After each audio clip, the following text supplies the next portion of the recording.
ഹരേ കൃഷ്ണ മാതാജി. മാതാജി മാത ഞാനേ സൗണ്ടിന്റെ വല്ല പ്രശ്നം ഉണ്ടോന്ന് നോക്കാൻ വേണ്ടിട്ടാ. കേൾക്കുന്നുണ്ട്. ഓക്കെ മാതാജി. ഹരേ കൃഷ്ണ. ഓം നമോ ഭഗവതേ വാസുദേവായ. ഓം നമോ ഭഗവതേ വാസുദേവായ. ഓം നമോ ഭഗവതേ വാസുദേവായ. ഓം അജ്ഞാനതിമിരാന്തസ്യ ജ്ഞാനാഞ്ജനശലാകയ ചക്ഷുരുന്മീലിതം യേന തസ്മൈ ശ്രീ ഗുരവേ നമഃ. ഹേ കൃഷ്ണ കരുണാ സിന്ധോ ദീനബന്ധോ ജഗത്പതേ ഗോപേശ ഗോപികാകാന്ത രാധാകാന്ത നമോസ്തുതേ. തപ്തകാഞ്ചന ഗൗരാംഗീ ശ്രീരാധേ വൃന്ദാവനേശ്വരി വൃഷഭാനുസുതേ ദേവി പ്രണമാമി ഹരിപ്രിയേ. ജയ ശ്രീകൃഷ്ണ ചൈതന്യ പ്രഭു നിത്യാനന്ദ ശ്രീ അദ്വൈത ഗദാധര ശ്രീവാസാദി ഗൗരഭക്തവൃന്ദ. ഹരേ കൃഷ്ണ കൃഷ്ണ കൃഷ്ണ ഹരേ ഹരേ, ഹരേ രാമ രാമ രാമ ഹരേ ഹരേ.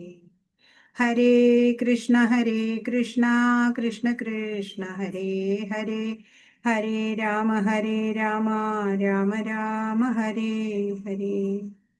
ശ്രീ ശ്രീ രാധാ ഗോവിന്ദ് की जय. श्रील प्रभुपाद की जय. गुरु महाराज की जय. ഹരേ കൃഷ്ണ. ഹരേ കൃഷ്ണ മാതാജി. ശ്രീ ശ്രീ രാധാ ഗോവിന്ദ് ടെമ്പിൾ ഇസ്കോൺ മാംഗ്ലൂരിൽ നിന്നുള്ള ഭക്തിശാസ്ത്രി ക്ലാസ്സിലേക്ക് എല്ലാവർക്കും സ്വാഗതം. എല്ലാവർക്കും പ്രണാമം. ഹരേ കൃഷ്ണ. ഇന്നലെ 13-ാമത്തെ അധ്യായം കണ്ടു കഴിഞ്ഞു അല്ലെ. വളരെ ടഫായിരുന്നു. മാത്രമല്ല അതിലത്തെ എന്താണ് മഹത്തത്വം എന്നുള്ള ആ ഒരു ടേം ഉണ്ടല്ലോ, ആ ടേമിനെ കുറിച്ചിട്ട് എനിക്കൊക്കെ തന്നെ വളരെ സംശയമായിരുന്നു എന്ന് ഇന്നലെ ആ ക്ലാസ്സിൽ പറഞ്ഞപ്പോഴത്തേക്കും ഒരു പ്രഭു അതിനെക്കുറിച്ച് വിശദമായിട്ട് ഒരു വോയിസ് ഇട്ടിട്ടുണ്ടായിരുന്നു. അത് ഞാൻ കേൾക്കാനിടയായി. അപ്പോഴേ വളരെ നന്നായിട്ട് നമുക്കത് മനസ്സിലാക്കി തരുന്ന രീതിയിലായിരുന്നു ആ പ്രഭു അവതരിപ്പിച്ചിട്ടുള്ളത്. നല്ലോണം മനസ്സിലാക്കിയിട്ട് നമുക്ക് പറഞ്ഞു തരുന്ന മാതിരിയാണ്. പ്രഭു വന്നിട്ടുണ്ടോ രസിക മാതാജി? ഹരേ കൃഷ്ണ മാതാജി. നോക്കട്ടെ കേട്ടോ. ഗോപിബാബു പ്രഭു കൃഷ്ണ പ്രണാമം. പ്രഭു ഉണ്ട്. ഹരേ കൃഷ്ണ. ഉണ്ടല്ലേ? ഹരേ കൃഷ്ണ പ്രഭു. ഹരേ കൃഷ്ണ ഗോപിബാബു പ്രഭു. ഹരേ കൃഷ്ണ.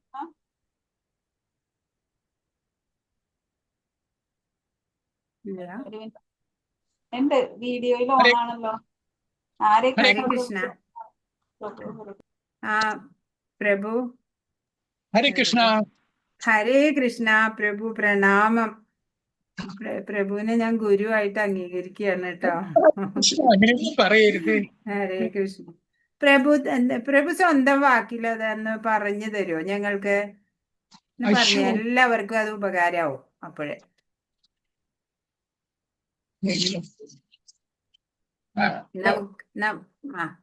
മഹത്തത്വം എന്ന് പറയുന്നത് ഭഗവാന്റെ തന്നെ ഒരു ശക്തിയുടെ വിശേഷം തന്നെയാണ് എന്ന് പറയുമ്പോൾ നമുക്ക് ഇപ്പോ ഭഗവാന്റെ തന്നെ അവതാരങ്ങളുണ്ട്, എക്സ്പാൻഷൻസ് ഉണ്ട്, അതുപോലെ 3 വിഷ്ണുമാരുണ്ട്, കാരണോദക സായി, ഗർഭോദക സായി, ക്ഷീരോദക സായി, അങ്ങനെയൊക്കെ ഉണ്ട്. അപ്പൊ നമുക്ക് കൺഫ്യൂഷൻസ് വരാൻ സാധ്യതകൾ എളുപ്പമാവുന്നത് കൊണ്ട് മഹത്തത്വം എന്താണ് എന്ന് നമ്മൾ മനസ്സിലാക്കാൻ ആദ്യം മഹത്തത്വം എവിടെയാണ് ഉള്ളത് എന്ന് നമുക്ക് മനസ്സിലാവണം. അതിപ്പോ ഭഗവാനെ കുറിച്ച് നമ്മൾ മനസ്സിലാക്കുമ്പോൾ ഗോലോക വൃന്ദാവനത്തിൽ ഭഗവാനുണ്ട്, അവിടെയുമുണ്ട്. അതേപോലെ തന്നെ എല്ലാവരുടെ ഹൃദയത്തിലും പരമാത്മാവായിട്ടുണ്ട് എന്ന് നമ്മൾ മനസ്സിലാക്കുന്നത് പോലെ തന്നെ മഹത്തത്വം എവിടെയാണോ ഉള്ളത് ആ ഒരു പൊസിഷൻ നമ്മൾ മനസ്സിലാക്കുന്നത് നന്നായി. അത് ഭാഗവതത്തില് പല സ്ഥലങ്ങളിലായിട്ട് പ്രഭുപാദർ നമുക്ക് പറഞ്ഞു തന്നു. ഈ സ്പിരിച്വൽ സ്കൈ എന്ന് പറയുന്നുണ്ട്, ആത്മീയ ആകാശം. ഈ ആത്മീയ ആകാശം, സ്പിരിച്വൽ സ്കൈ, അതിന്റെ ഒരു ഭാഗം മാത്രമാണ് ഈ ഭൗതിക ആകാശം എന്ന് പറയുന്നത്. ഈ മെറ്റീരിയൽ സ്കൈ ഒരു ഭാഗം മാത്രമാകുന്നു ഇതിന്റെ സ്പിരിച്വൽ സ്കൈ. പക്ഷേ ഈ മെറ്റീരിയൽ സ്കൈനെ ആവരണം ചെയ്തിരിക്കുന്ന ഒരു സംഭവമാണ്. ആ വികാസമാണ് മഹത്വം. അത് ആത്മീയ ആകാശത്തിലെ ഒരു നിശ്ചിത സ്ഥാനത്താണ് ഈ മഹത്തത്വം ഉള്ളത്. അതിൻ്റെ ഉള്ളിലാണ് ഈ ഭൗതിക ആകാശം വരുന്നത്. നമ്മളുടെ ബാക്കിയുള്ള പ്രവർത്തനങ്ങളെല്ലാം നടക്കുന്ന ഈ ഭൂമി മുതൽക്കുള്ള എല്ലാ പ്രപഞ്ചങ്ങളും ഭൗതിക ആകാശത്തിൻ്റെ ഉള്ളിലാണ്. ഈ മഹത്തത്വം പർട്ടിക്കുലർലി എവിടെയാ ഉള്ളതെന്ന് പ്രഭുപാദർ പറയുന്നത് ഭഗവാന്റെ പാദപത്മത്തെങ്കൽ സ്ഥിതി ചെയ്യുന്നു എന്നാണ്. അപ്പൊ മഹത്തത്വം എന്ന് പറയുന്നത് നമ്മൾ ആ സംഭവം ഒരു സെപ്പറേറ്റ് ഐഡന്റിറ്റി ആണ് എന്ന് നമ്മൾ മനസ്സിലാക്കണം എന്നുള്ളതാണ്. അപ്പൊ മഹത്തത്വത്തിന് ഒരു കാലം, അതിന് ഒരു ഡ്യൂറേഷൻ ഉണ്ടാവുമല്ലോ എന്ന് നമുക്ക് തോന്നും. ഏതൊരു സംഭവത്തിനും ഡ്യൂറേഷൻ ഉണ്ട്. അപ്പൊ ആ ഡ്യൂറേഷനെ കുറിച്ച് നമ്മൾ ചിന്തിക്കുമ്പോൾ മഹത്വം എപ്പോഴാണ് പ്രകടമാകുന്നത്? അപ്പൊ ഇതില് ആ വാക്കാണ് അവിടെ പ്രകടമാകുന്നു എന്നാണ് പറയുന്നത്. അപ്പൊ പ്രകടമാകുന്നു എന്ന് പറയുമ്പോൾ അത് ആൾറെഡി ഇറ്റ് ഈസ് ദർ. അപ്പൊ പ്രകടമാകുന്നു എന്നേ ഉള്ളൂ. അപ്പൊ പെട്ടെന്ന് അങ്ങനെ പൊട്ടിമുളച്ച് വരികയല്ല, ഇറ്റ് ഈസ് ദർ സെൽഫ്. അപ്പൊ ഈ മഹത്തത്വം എപ്പോഴും അവിടെ ഉണ്ട് ശാശ്വതമായി. അത് പ്രകടമാകുന്നത് സൃഷ്ടിയുടെ തുടക്കത്തിൽ മാത്രമാകുന്നു. ഇപ്പൊ ഈ ഭൗതിക സൃഷ്ടി എന്ന് വരുന്നത് അതിനെ ഈ സൃഷ്ടിയെ ഉന്മൂലനം ചെയ്യുക, അതായത് അതിൻ്റെ എന്താ പറയുക, നമ്മുടെ ലോകം പൂർണ്ണമായി പ്രളയത്തിൽ മുങ്ങിപ്പോവുക, പ്രളയത്തിൽ അഴിഞ്ഞു ഇല്ലാണ്ടാവുക എന്നൊക്കെ പറയുന്ന ആ ഒരു സംഭവമാണ് ഉന്മൂലനം ചെയ്യപ്പെടുക. ആ ഉന്മൂലനം ചെയ്യപ്പെടുമ്പോൾ എന്തെങ്കിലും ബാക്കി ഉണ്ടാവുമോ എന്ന് നോക്കുമ്പോൾ ജീവസത്തകൾ അവിടെ ബാക്കിയുണ്ട്. എങ്ങനത്തെ ജീവസത്തകൾ എന്നുള്ളതാണ് അവിടെ. രണ്ട് തരത്തിലുള്ള ജീവസത്തകൾ. സത്യം മനസ്സിലാക്കി അതിലൊത്ത് ജീവിതത്തിലെ ലക്ഷ്യത്തിലേക്ക് പയണം ചെയ്ത് ആ ലക്ഷ്യത്തിലെത്തിയ ജീവസത്തകൾ. മറ്റത് ഈ സത്യം മനസ്സിലാക്കാണ്ട് തോറ്റുപോയ ജീവസത്തകൾ. ഈ തോറ്റുപോയവര് അവിടെ തന്നെ ഉണ്ട്. അവര് നേരിട്ട് ഈ ഉന്മൂലനം നടക്കുന്ന സമയത്ത്, പ്രളയം നടന്ന് എല്ലാം ഇല്ലാണ്ടാവുന്ന സമയത്ത് തിരികെ ഈ മഹത്തത്വത്തിലേക്കാണ് പോകുന്നത്. പക്ഷേ ജയിച്ചവരോ, അവര് സത്യം മനസ്സിലാക്കിയവര് നേരിട്ട് ഭഗവാന്റെ പാദത്തിലേക്ക് എത്തുകയും ചെയ്യുന്നു. അവർക്ക് വേറെ ജനനമില്ല. അപ്പോ ഈ ഒരു കാലഘട്ടമാണ് സൃഷ്ടി ഉൽപ്പാദിക്കുന്ന കാലഘട്ടം. അതുമുതൽ സൃഷ്ടിയുടെ അവസാനം വരെയുള്ള കാലഘട്ടമാണ് ഈ മഹത്തത്വത്തിന്റെ കാലഘട്ടം, പ്രവർത്തന കാലഘട്ടം എന്ന് പറയുന്നത്. മഹത്തത്വം അവിടെ എപ്പോഴും ഉണ്ട്, പക്ഷെ പ്രവർത്തന കാലഘട്ടം ഈ പീരിയഡാണ് എന്ന് നമ്മൾ മനസ്സിലാക്കും. അതുപോലെ തന്നെ മഹത്തത്വത്തില്, അപ്പോൾ മഹത്തത്വം എവിടെയാണ് ഉള്ളത്, അതിന്റെ കാലഘട്ടം നമ്മൾ മനസ്സിലാക്കിയപ്പോൾ അതിൽ എന്തൊക്കെയാണ് ഉള്ളത്, ഈ മഹത്തത്വത്തിൽ എന്തൊക്കെയാണ് ഉള്ളത്.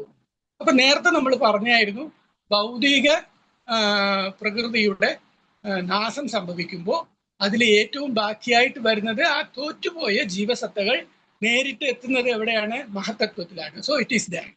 അത് നമ്മൾ മനസ്സിലാക്കും. അപ്പോ ഈ ഭൗതിക ആവിഷ്കാരത്തിന് ആവശ്യമായ ബദ്ധ ആത്മാക്കൾ ഉൾപ്പെടെ സർവ ഘടകങ്ങളും എവിടെ ഉണ്ട്? മഹത്തത്വത്തിലുണ്ട്. അത് മഹത്തത്വത്തില് 5 സ്ഥൂല ഭൗതിക ഘടകങ്ങൾ: ഭൂമി, ജലം, അഗ്നി, വായു, ആകാശം. 5 ജ്ഞാനേന്ദ്രിയങ്ങൾ, 5 കർമ്മേന്ദ്രിയങ്ങൾ, മനസ്സ്, ബുദ്ധി, അഹങ്കാരം. പിന്നെ ഈ ഇന്ദ്രിയ വിഷയങ്ങളായ എന്തൊക്കെയാണ്? ഇന്ദ്രിയ വിഷയങ്ങളായ ശബ്ദം, സ്പർശം, രൂപം, രുചി, ഗന്ധം. ഇങ്ങനെ 23 ഐറ്റവും നേരത്തെ ആ ബാക്കി കിടക്കുന്ന ബദ്ധാത്മാക്കൾ. അങ്ങനെ 24 ഐറ്റങ്ങളാണ് അവിടെ ഉള്ളത്. അതാണ് 24 മൂലകങ്ങൾ എന്ന് നമ്മൾ പഠിക്കുന്നത്. ഇതല്ലാണ്ട് തന്നെ വേറെ ചില സ്ഥലങ്ങളിൽ പറഞ്ഞിരിക്കുന്നത് വ്യക്തിഗത ആത്മാവ് 25-മതും ഇതിനു മുകളിലായി പരമാത്മാവ് 26-മതും എന്നും കൂടി പറയുന്ന ഓരോ സ്ഥലങ്ങളുണ്ട്. അതിപ്പോ നമുക്ക് വേണ്ട, നമുക്ക് 24 പഠിക്കാൻ പറഞ്ഞിരിക്കുന്നത്, 24 പഠിക്കാം. അപ്പോൾ അതൊക്കെയാണ് മഹത്തത്വത്തിൽ ഉള്ള ഇൻഗ്രീഡിയൻസ്. ഈ മഹത്തത്വം അവസാനിക്കുന്നുണ്ടോ, എങ്ങനെയാണ് അവസാനിക്കുന്നത് എന്നും നമുക്ക് അറിയണമല്ലോ. അപ്പോൾ ബ്രഹ്മാവിന്റെ പല മില്യൺ ദേവവർഷത്തിന് ശേഷമാണ് ബ്രഹ്മാവിന്റെ ജീവിതകാലം അവസാനിക്കുന്നത്. അപ്പോഴാണ് മഹാപ്രളയം സംഭവിക്കുന്നത്. ആ സമയത്ത് ഈ ഇൻഗ്രീഡിയൻസ് എല്ലാം തന്നെ ആ മഹാഭൂതങ്ങൾ, 5 പഞ്ചമഹാഭൂതങ്ങൾ ഉണ്ടല്ലോ, ആ പഞ്ചമഹാഭൂതങ്ങളിലേക്ക് ഉള്ളിലേക്ക് വിലയിക്കുകയാണ് ചെയ്യുന്നത് ഈ എല്ലാ ഇൻഗ്രീഡിയൻസ്. അപ്പോൾ ഓരോ സംഭവത്തിൽ നിന്നുമുള്ള ഈ 24 ഐറ്റംസും സെപ്പറേറ്റ് കണികകളായിട്ട് അത് നേരിട്ട് അതാത്, ഇപ്പോ നമുക്ക് ഓരോന്നിനും കണക്ഷൻ ആയിട്ട് നമുക്ക് പറയാൻ പറ്റും. ഭൂമി എന്ന് പറയുമ്പോൾ അത് എന്താണ്? ഭൂമി എന്ന് പറയുമ്പോൾ അത് ഗന്ധമാണ്. അപ്പൊ ആ ഗന്ധം ഭൂമിയിലേക്ക് ചെന്നപ്പെടുന്നു. അതുപോലെ നമ്മളുടെ കർമ്മേന്ദ്രിയങ്ങളിലും ജ്ഞാനേന്ദ്രിയങ്ങളിലും ഈ 5 മൂലഘടകങ്ങളിലായിട്ട് കണക്ട് ചെയ്തിട്ടുള്ള സംഭവങ്ങളുണ്ട്. അതൊക്കെ അതാത് ഭൂമി, ജലം, അഗ്നി, വായു, ആകാശത്തിലേക്ക് തന്നെ ചെന്നെത്തും എന്നാണ് ഇതിൽ പറഞ്ഞ് മനസ്സിലാക്കുന്നത്. അപ്പൊ മഹാപ്രളയം സംഭവിക്കുമ്പോൾ 5 മഹാഭൂതങ്ങളിലേക്കും ആ മഹത്തത്വത്തിന്റെ ഉള്ളിലേക്ക് ആദ്യം മഹാഭൂതങ്ങളിലേക്ക് ബാക്കിയുള്ള ഇൻഗ്രീഡിയൻസ് ചേർന്നു. അത് കഴിഞ്ഞിട്ട് ആ 5 മഹാഭൂതങ്ങളും മഹാതത്വത്തിന്റെ ഉള്ളിലേക്ക് ലയിക്കുകയാണ് ചെയ്യുന്നത്, വിലയിക്കുകയാണ് ചെയ്യുന്നത്. അതിനുശേഷം ഈ മഹത്തത്വം എന്ത് ചെയ്യുന്നു? അത് അനസ്വരമായ കാലം അനസ്വരമാണ്. മഹത്തത്വം അനസ്വരം തന്നെയാണ്. വിശാലവും അനന്തവുമായ ആത്മീയ ആകാശത്തിൽ ഉള്ളതാണ് ഈ മഹത്തത്വം, നേരത്തെ പറഞ്ഞിരുന്നത്. അപ്പൊ ഈ മഹത്തത്വം ഈ അനസ്വരമായ കാലത്തിന്റെ പിടിയിലാകുന്നു. കാലത്തിന്റെ പിടിയിലാകുന്നു എന്ന് പറയുന്നത് വേണമെങ്കിൽ നമ്മൾ കാലത്തിന്റെ ഒഴുക്കിൽപ്പെട്ട് എന്ന് വേണമെങ്കിൽ ചിന്തിക്കാം. അങ്ങനെ ഇല്ലെങ്കിൽ ആ അനസ്വരമായ കാലത്തിന്റെ ശക്തിയിനാൽ നേരത്തെ ഈ ഭൗതിക ശക്തി എന്ന് പറയുന്നതിന്റെ ടോട്ടൽ മെറ്റീരിയൽ എനർജി എന്നാ പറയുന്നത്. മൊത്ത ഭൗതിക ശക്തി അത് ആവിർഭവിക്കാത്തതാണ്. അത് ആൾറെഡി അവിടെ നമ്മൾ ഒരു സ്ഥലത്ത് പൂർണ്ണമായിട്ട് സ്റ്റോക്ക് ഹാൻഡിൽ ചെയ്യുന്ന ഒരു ഏരിയാവും അവിടുന്ന് റീറ്റെയിൽ ചെയ്യുന്ന ഏരിയാവും, ഇങ്ങനെ രണ്ടുണ്ടല്ലോ. അങ്ങനെ നമുക്ക് ഇതിനെ വേണമെങ്കിൽ ചിന്തിച്ചെടുക്കാം. അങ്ങനെയുള്ള ആ ആവിർഭവിക്കാത്ത സ്ഥിരതയോടുള്ള മൊത്ത ഭൗതിക ശക്തിയിലേക്ക് ഈ മഹത്തത്വം ഉൾവലിക്കപ്പെടുന്നു. ഇപ്പോ ഇന്നിഗുലേഷൻ നടന്നതിന് ശേഷം, ഉന്മൂലനം നടന്നതിന് ശേഷം ഈ മഹത്തത്വം ആ മൊത്ത ശക്തിയിലേക്ക് ഉൾവലിക്കപ്പെടുന്നു. എന്നിട്ട് അതിനുശേഷവും പ്രോഗ്രസ് നടക്കുന്നുണ്ട്. ആ മൊത്ത ശക്തി നേരിട്ട് എങ്ങോട്ട് പോകുന്നു? പ്രധാനയിലേക്ക് പോകുന്നു. എന്നിട്ട് ആ പ്രധാന ഭഗവാനിലേക്ക് എത്തുന്നു. ഇങ്ങനെയാണ് മഹത്തത്വം അവസാനിക്കുന്നത് എന്നാണ് ഭാഗവതത്തിൽ പ്രഭുപാദറിന്റെ പർപ്പട്ടുകളിലൂടെ നമുക്ക് മനസ്സിലാക്കാൻ കഴിയുന്നു. ഇങ്ങനെ മനസ്സിലാക്കുമ്പോൾ നമുക്ക് മഹത്തത്വം എന്താണ് എന്ന് ഒരു ഐഡിയ കിട്ടും, അത്ര തന്നെ. ഇത് മാത്രമല്ല, ഇനിയും ഒരുപാടുണ്ട് മഹത്തത്വത്തിനെ കുറിച്ച്. പക്ഷെ അതൊക്കെ നമുക്ക് ഇപ്പോഴത്തെ സ്റ്റേജിൽ ആവശ്യമില്ലാത്തതുകൊണ്ട് നമ്മൾ ഇത്രയിൽ മഹത്തത്വത്തിനെ മനസ്സിലാക്കിയാൽ മതി എന്നാണ് എനിക്ക് തോന്നിയത്. അപ്പൊ ഞാൻ ഒന്ന് അറിഞ്ഞത് പറഞ്ഞു തന്നെ. ഇത് തന്നെയാണ് സത്യമെന്ന് എനിക്ക് അറിഞ്ഞുകൂടാ. എന്റെ മനസ്സിലാക്കലാണ് ഇത്. ഇത് ശരിയാണോ ഇല്ലയോ എന്നുള്ളത് ഗുരുക്കന്മാർ പറയേണ്ടതാണ്. Hare Krishna. Thank you sir. പ്രഭു എത്ര നന്നായിട്ട് ഇങ്ങനെ എപ്പോഴും ആരൊക്കെയോ പറഞ്ഞത് എപ്പോഴും നമ്മൾ കേൾക്കാറുണ്ട്. പക്ഷെ ഇത്ര വ്യക്തത ഉണ്ടാവാറില്ല എപ്പോഴും. ഇത് വളരെ വ്യക്തമായിട്ട് ഏതൊരാൾക്കും മനസ്സിലാവുന്ന തരത്തില് പ്രഭുവിനെ അവതരിപ്പിക്കാൻ സാധിച്ചു. ഹരേ കൃഷ്ണ. വളരെ നന്ദി പ്രഭു, വളരെ നന്ദി കേട്ടോ. ഹരേ കൃഷ്ണ. ഹരേ കൃഷ്ണ. താങ്ക് യു പ്രഭു. അല്ലേ, എത്ര നന്നായിട്ടല്ലേ. ഹരേ കൃഷ്ണ. അതെ മാതാജി. കൃഷ്ണ. Thank U പ്രഭുജി. ഹരേ കൃഷ്ണ. കൃഷ്ണ മാതാജി. ഹരേ കൃഷ്ണ. മാതാജി ഹരേ കൃഷ്ണ. ഹരേ കൃഷ്ണ. കേൾക്കാലോ മാതാജി. മാതാജി, ഇതിനെ കുറിച്ച് ഇനി ആർക്കെങ്കിലും വേറെന്തെങ്കിലും പറയാനുണ്ടോ എന്നൊന്നും കൂടി ചോദിച്ചു നോക്കായിരുന്നില്ലേ? ആഡ് ഓൺ ചെയ്യാനുണ്ടോ എന്തെങ്കിലും? വിദ്വൽ സദസ്സാണിതേ. എല്ലാവരും അറിവുള്ളവർ തന്നെയാ ഇവിടെ ഉള്ളവര്. അത് കാരണം ഇനിയും ഉണ്ടാവും ഇതില് ആഡ് ചെയ്യാനുള്ളത്. ആഡ് ചെയ്യാനുണ്ടോ ആർക്കെങ്കിലും? ഹരേ കൃഷ്ണ മാതാജി. പറയൂ. മാതാജി, ഞാനൊരു ഇതില് ഭാഗവത്തിൽ വായിച്ച ഞാൻ പ്രഭാഷണത്തിൽ കേട്ട പ്രകാരം ഇതിൽ പറയുന്നത് പിന്നെ അതായത് ഭഗവാന്റെ പിന്നെ വിസ്തരണങ്ങളിലൊക്കെ വന്നതിന് ശേഷം മഹാവിഷ്ണുവിലേക്ക് എത്തിയല്ലോ. ആദ്യം ചതുർഭുജ ബലറാമൻ വിസ്തരിച്ചിട്ട് പിന്നെ ചതുർവ്യൂഹത്തി, പിന്നെ അതില് വാസുദേവൻ വിസ്തരിച്ചു. അങ്ങനെ വന്നിട്ട് രണ്ടാമത്തെ ചതുർവ്യൂഹ വിസ്തരണത്തിൽ സംഘർഷണനാണ് മഹാവിഷ്ണുവായിട്ട് കാരണോദകശായ വിഷ്ണുവായിട്ട് വരുന്നത്. അപ്പൊ കാരണോദകശായ വിഷ്ണു ഈ പ്രധാനെ നോക്കുമ്പോ, ദൃഷ്ടി പതിയുമ്പോ പ്രധാനെ നോക്കും. പ്രധാൻ എന്ന് പറയുന്നത് അന്ന് പിന്നെ പ്രധാനും മഹത്വത്വവും തമ്മിലുള്ള വ്യത്യാസം എന്ന് വെച്ചാല് ഈ 24 ഘടകങ്ങള് ഈ പ്രധാനില് വേർതിരിക്കപ്പെടാതെ എല്ലാം ഒരു കൂമ്പാരമായിട്ടാണ് ഉള്ളത്. പ്രധാനില് അത് ഇന്നാക്റ്റീവാണ്, നിഷ്ക്രിയമാണ്. ഇത് പ്രഭുജി പറഞ്ഞതുപോലെ തന്നെ ആത്മീയ ആകാശത്തിലുള്ള ഒരു ഭാഗത്ത് പിന്നെ ആണ് ഈ പ്രധാന ഉള്ളത്. അത് പിന്നെ ഇപ്പം മഹാകൽപ്പത്തിന് ശേഷം, മഹാപ്രളയത്തിന് ശേഷം, പിന്നെ മഹാകൽപ്പത്തിന്റെ അവസാനം ബ്രഹ്മാവിന്റെ ആയുസ് പൂർത്തിയാവുമ്പോൾ എല്ലാം തന്നെ മഹാവിഷ്ണുവിലേക്ക് തിരിച്ചു പോവുകയാണ് ചെയ്യുന്നത്. അപ്പോ ഈ ഭൗതിക ലോകങ്ങളൊക്കെ അതിൽ നിന്ന് ജീവസത്തകളെല്ലാം തന്നെ പിന്നെ വൈകുണ്ഠ ആധ്യാത്മിക ലോകങ്ങളിലേക്ക് പോകാൻ പറ്റാത്ത ജീവസത്തകളൊക്കെ തന്നെ മഹാവിഷ്ണുവിന്റെ ശരീരത്തിലേക്ക് പോവുക ചെയ്യുന്നത്, അവിടെ നിദ്രയില് നിൽക്കുകയാണ് ചെയ്യുന്നത്. അപ്പോ ഇതൊക്കെ തന്നെ ഈ ബാക്കിയുള്ള ഭൗതിക അവശിഷ്ടങ്ങളൊക്കെ തന്നെ ഒരു കൂമ്പാരായിട്ട് പ്രധാൻ എന്നുള്ള പേരില് അവിടെ ഉണ്ടാവും. അടുത്ത കൽപ്പത്തിന്റെ ആരംഭത്തില്, അടുത്ത ബ്രഹ്മാവിന്റെ ജനിക്കുന്ന സമയത്ത്, അപ്പോൾ ഭഗവാൻ എപ്പോഴാണോ അത് പിന്നെ ഇച്ഛിക്കുന്നത്, എപ്പോഴാണോ സൃഷ്ടി നടത്താൻ ഇച്ഛിക്കുന്നത്, അപ്പം ഭഗവാൻ അതിനെ വീക്ഷിക്കും, ദൃഷ്ടി പതിയും ഭഗവാന്റെ. അതാണ് ഭഗവാന്റെ കാലം, സമയം എന്നുള്ളത്. ആ ദൃഷ്ടി അതിലേക്ക് പതിയും. അപ്പൊ ഈ പ്രധാനില് 24 ഘടകങ്ങളെല്ലാം തന്നെ ഇനാക്റ്റീവായിട്ട് സൂക്ഷ്മ രൂപത്തിലാണ് ഉള്ളത്, വേർതിരിക്കപ്പെടാതെ. 24 ഘടകങ്ങൾ പിന്നെയാണ് വേർതിരിക്കപ്പെടുന്നത്. ഇതെല്ലാം ഒരുമിച്ചൊരു കൂമ്പാരമായിട്ട് ഇതിൽ ഉണ്ട്.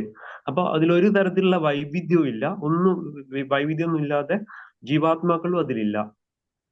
അപ്പം ഭഗവാന്റെ ദൃഷ്ടി ഈ പ്രധാനില് പതിയുമ്പോ കാലശക്തി, കാലം, സമയം അതിലേക്ക് വരുമ്പോ അതില് ഈ പ്രധാനില് ഓൾറെഡി ത്രിഗുണങ്ങള് സമതുലിതാവസ്ഥയിലുണ്ട്. മൂന്ന് ത്രിഗുണങ്ങൾ മൂന്നും അതിൽ ഒരേപോലെ തന്നെ സമതുലിതാവസ്ഥയിലാണ് ഉള്ളത്. അപ്പം ഭഗവാന്റെ ദൃഷ്ടി എപ്പോഴാണോ അത് പതിയുന്നത്, അപ്പൊ ഈ ത്രിഗുണങ്ങള് പിന്നെ അതിന് ഇതാകും, പ്രകോപനം ഉണ്ടാവും, അത് ആക്റ്റീവ് ആവും. അപ്പൊ അപ്പോൾ അത് പ്രക്ഷുബ്ധമായിട്ട് ത്രിഗുണങ്ങൾ പ്രക്ഷുബ്ധമാകുമ്പോൾ അതിന്റെ സമതുലിത അവസ്ഥ നഷ്ടപ്പെടും. അപ്പം അത് അന്നേരം അങ്ങനെ സംഭവിക്കുമ്പോൾ അന്നേരം പ്രധാന വീണ്ടും ഭഗവാന്റെ നോട്ടത്തിലൂടെ, ആ നോട്ടത്തില് പിന്നെ ഭഗവാൻ ജീവാത്മാക്കളെ ആ പ്രധാന്റെ ഗർഭത്തിലേക്ക് നിക്ഷേപിക്കുകയായിരുന്നത്. അപ്പൊ അതില് 14ാമത്തെ അധ്യായത്തില് 3ാമത്തെ ശ്ലോകത്തില് ആ ഒരു വാക്ക് പറയുന്നുണ്ട്. മഹത് ബ്രഹ്മം എന്ന് പറയുന്ന വാക്കിലൂടെ പറയുന്നത്. മഹത് ബ്രഹ്മം എന്നും ഗർഭം എന്ന് പറയുന്ന വാക്ക്, 2 വാക്കുകൾ അതിൽ പറയുന്നുണ്ട്. ആ മഹത് ബ്രഹ്മം എന്ന് പറയുന്നത് പ്രധാന്റെ പിന്നെ ഗർഭപാത്രമാണ്. ആ ഗർഭപാത്രത്തിൽ ജീവാത്മാക്കളെ ഭഗവാന്റെ നോട്ടത്തിലൂടെ അതിലേക്ക് നിക്ഷേപിക്കും. അപ്പൊ ഈ പ്രധാൻ ഓൾറെഡി അതിനു വേണ്ടിയിട്ടുള്ള ശരീരങ്ങളൊക്കെ സൃഷ്ടിക്കും. അപ്പൊ അങ്ങനെ ഓരോ ജീവാത്മാക്കൾക്കും അവരുടെ മുന്നേ ചില ജന്മത്തിലുള്ള കർമ്മത്തിന്റെയും ഫലത്തിനും അതിനനുസരിച്ചുള്ള ശരീരങ്ങൾ അവർക്ക് നൽകപ്പെടും. അപ്പൊ ഇങ്ങനെയാണ് ഈ പ്രധാന. അപ്പൊ ആ ഭഗവാന്റെ ദൃഷ്ടി നടക്കുമ്പോൾ ഇതിൽ പതിഞ്ഞിട്ട് ഇതിൽ ജീവാത്മാക്കൾ അതിൽ വരുമ്പോൾ അപ്പോഴാണ് ഇത് ആക്റ്റീവ് ആകുന്നത്. അന്നേരമാണ് ഇതിനെ മഹത്വത്വം എന്ന് അറിയപ്പെടുന്നത്. അങ്ങനെയാണ് ഇതിൽ പറയുന്നത്. ഇപ്പം ഭഗവാൻ പ്രധാന ജീവാത്മാക്കളിൽ ഗർഭവതിയാക്കുന്നു. അപ്പോൾ അത് മഹത്വത്വം എന്നുള്ള ബോധമുള്ള, ജീവനുള്ള, അതുവരെ അത് നിഷ്ക്രിയമായിരുന്നു, വെറും ഡള്ളായിരുന്നു, അതിന് ഒരു തരത്തിലുള്ള ഇതുമില്ല. അപ്പൊ ഈ ജീവാത്മാക്കൾ എപ്പോഴാണോ പ്രധാനിൽ വരുന്നത്, അപ്പൊ ഇത് പിന്നെ മഹത്വത്വമാവും, അത് ആക്റ്റീവ് ആവും.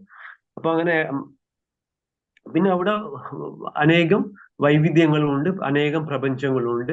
അതൊക്കെ പിന്നെ ഈ മഹത്വത്വത്തിലേക്കാണ് മഹാവിഷ്ണു അതിന്റെ ഉള്ളിലേക്ക് പ്രവേശിക്കും. മഹാവിഷ്ണു അവിടുന്ന് ആദ്യം ആത്മീയ ലോകത്തിൽ തന്നെ നോക്കുന്ന മഹാവിഷ്ണു മഹത്വത്വത്തിനുള്ളിലേക്ക് പ്രവേശിക്കും. ഈ ഭൗതിക പ്രപഞ്ചത്തിനുള്ളിലേക്ക് പ്രവേശിച്ച് ആ കാരണോദക സമുദ്രത്തില് പിന്നെ അവിടെ ഭഗവാൻ അവിടെ ശയിക്കുമ്പോൾ പിന്നെ അതിൽ നിന്നാണ് ഭഗവാന്റെ ഓരോ ഇതിൽ നിന്നും പിന്നെ രോമകൂപങ്ങളിൽ നിന്നും അനേക കോടി ബ്രഹ്മാണ്ടങ്ങൾ വരുന്നു. ആ ബ്രഹ്മാണ്ടങ്ങളൊക്കെ പിന്നെ ആ കാരണോദക സമുദ്രം അഥവാ വിരജാ നദി, ആ വിരജാ നദിയിലെ വെള്ളത്തിൽ ഇങ്ങനെ ഫ്ലോട്ട് ചെയ്യുകയാണ് ചെയ്യുന്നത്. അപ്പൊ അതിന്റെ ഓരോന്നിന്റെ ഉള്ളിലും ഭഗവാൻ വീണ്ടും പ്രവേശിച്ചിട്ട് ഗർഭോദകവശായ വിഷ്ണുവായിട്ട് വീണ്ടും പ്രവേശിച്ചിട്ട് ഭഗവാൻ ആ ഗർഭോദക വിഷ്ണുവിന്റെ ശരീരത്തിലെ വേർപ്പിലാണ് അതിന്റെ ആ ബ്രഹ്മാണ്ടം അണ്ഡാകൃതിയിലുള്ള ആ ബ്രഹ്മാണ്ടത്തിന്റെ പകുതിയോളം അദ്ദേഹത്തിന്റെ വേർപ്പിലാല് സമുദ്രമായിട്ട് ഗർഭോദക സമുദ്രമായി വരും. ആ ഗർഭോദക സമുദ്രത്തിനുള്ളിൽ വിഷ്ണു ശയിച്ചിട്ട് അവിടെ പിന്നെ അദ്ദേഹം വീണ്ടും അതിൽ നിന്ന് ബ്രഹ്മാവ് ജനിക്കുന്നു. പിന്നെ വീണ്ടും വിസ്തരിച്ചിട്ട് ക്ഷീരോദകശായ വിഷ്ണുവായിട്ട് ക്ഷേതസാഗരത്തിൽ അദ്ദേഹം വസിക്കുന്നു. ക്ഷീരോദകശായ വിഷ്ണു ഓരോ ജീവാത്മാവിനുള്ള പരമാത്മാവായിട്ട് ക്ഷീരോദകശായ വിഷ്ണു കുടികൊള്ളുന്നു. അങ്ങനെ സൃഷ്ടി പിന്നെ പരിപാലനം അങ്ങനെ സംഭവിച്ചിട്ട് ബ്രഹ്മാവിന്റെ ആയുഷെത്തുമ്പോൾ വീണ്ടും ഇത് നടത്തി പിന്നെ പ്രളയം വന്നു. വീണ്ടും ഇത് റിപ്പീറ്റ് ചെയ്തുകൊണ്ടിരിക്കുകയാണ്. അപ്പൊ പ്രധാൻ തന്നെയാണ് മഹത്വത്വം എന്ന് ഇതിലേക്ക് വരുന്നത്. ജീവാത്മാവ് പ്രധാനിൽ ഇല്ല. ഭഗവാന്റെ ദൃഷ്ടി നടക്കുമ്പോൾ ജീവാത്മാക്കളെ ഈ നിക്ഷേപിക്കുമ്പോൾ അതാണ് മഹത്വത്വമാകുന്നുള്ള ഇതിലാണ് വരുന്നത്. പിന്നെ ഈ 24 ഘടകങ്ങളെ കുറിച്ചിട്ട് പിന്നെ ഇതിൽ പറയുന്ന പ്രകാരം മാതാജി പിന്നെ 13ാമത്തെ ശ്ലോകത്തിലെ 13ാമത്തെ അധ്യായത്തിലെ 6ാമത്തെ ശ്ലോകത്തില് അവ്യക്ത എന്ന് പറയുന്നത് അതിനെ കുറിച്ചിട്ട് പറയുന്നത് പ്രത്യക്ഷമാകാത്ത ത്രിഗുണങ്ങൾ എന്ന് പറയുന്നത്. അതായത് ആ പ്രധാനിയാണ് ഉദ്ദേശിക്കുന്നത് മനസ്സിലാകുന്നത്. പ്രത്യക്ഷമാകാത്ത ത്രിഗുണങ്ങള്, പ്രധാനില് ത്രിഗുണങ്ങള് പ്രത്യക്ഷമായിട്ടില്ല, പ്രകടമായിട്ടില്ല. അവിടെ ആ സമതുലിതാവസ്ഥയിൽ അവിടെ ഇങ്ങനെ കിടക്കുന്നുണ്ട്. എപ്പോഴാണ് ഭഗവാന്റെ ദൃഷ്ടി അതിൽ വരുന്നത്, കാലം എൻട്രി ചെയ്യുന്നതിലേക്ക് പ്രത്യക്ഷീഭവിക്കുന്നത് സമയം, അപ്പോഴാണ് ഇത് ത്രിഗുണങ്ങള് പ്രക്ഷുബ്ധമായിട്ട് ഇത് പിന്നെ ആക്റ്റീവ് ആകുന്നത്. അപ്പൊ അതുവരെ അവ്യക്തം എന്നുള്ള ഉദ്ദേശിക്കുന്നത് അവിടെ പ്രധാനിയാണ് ഉദ്ദേശിക്കുന്നത്. പിന്നെ 13:7 ഓക്കെ, അത്രയാണ് മനസ്സിലാക്കിയത് മാതാജി ഇതില്.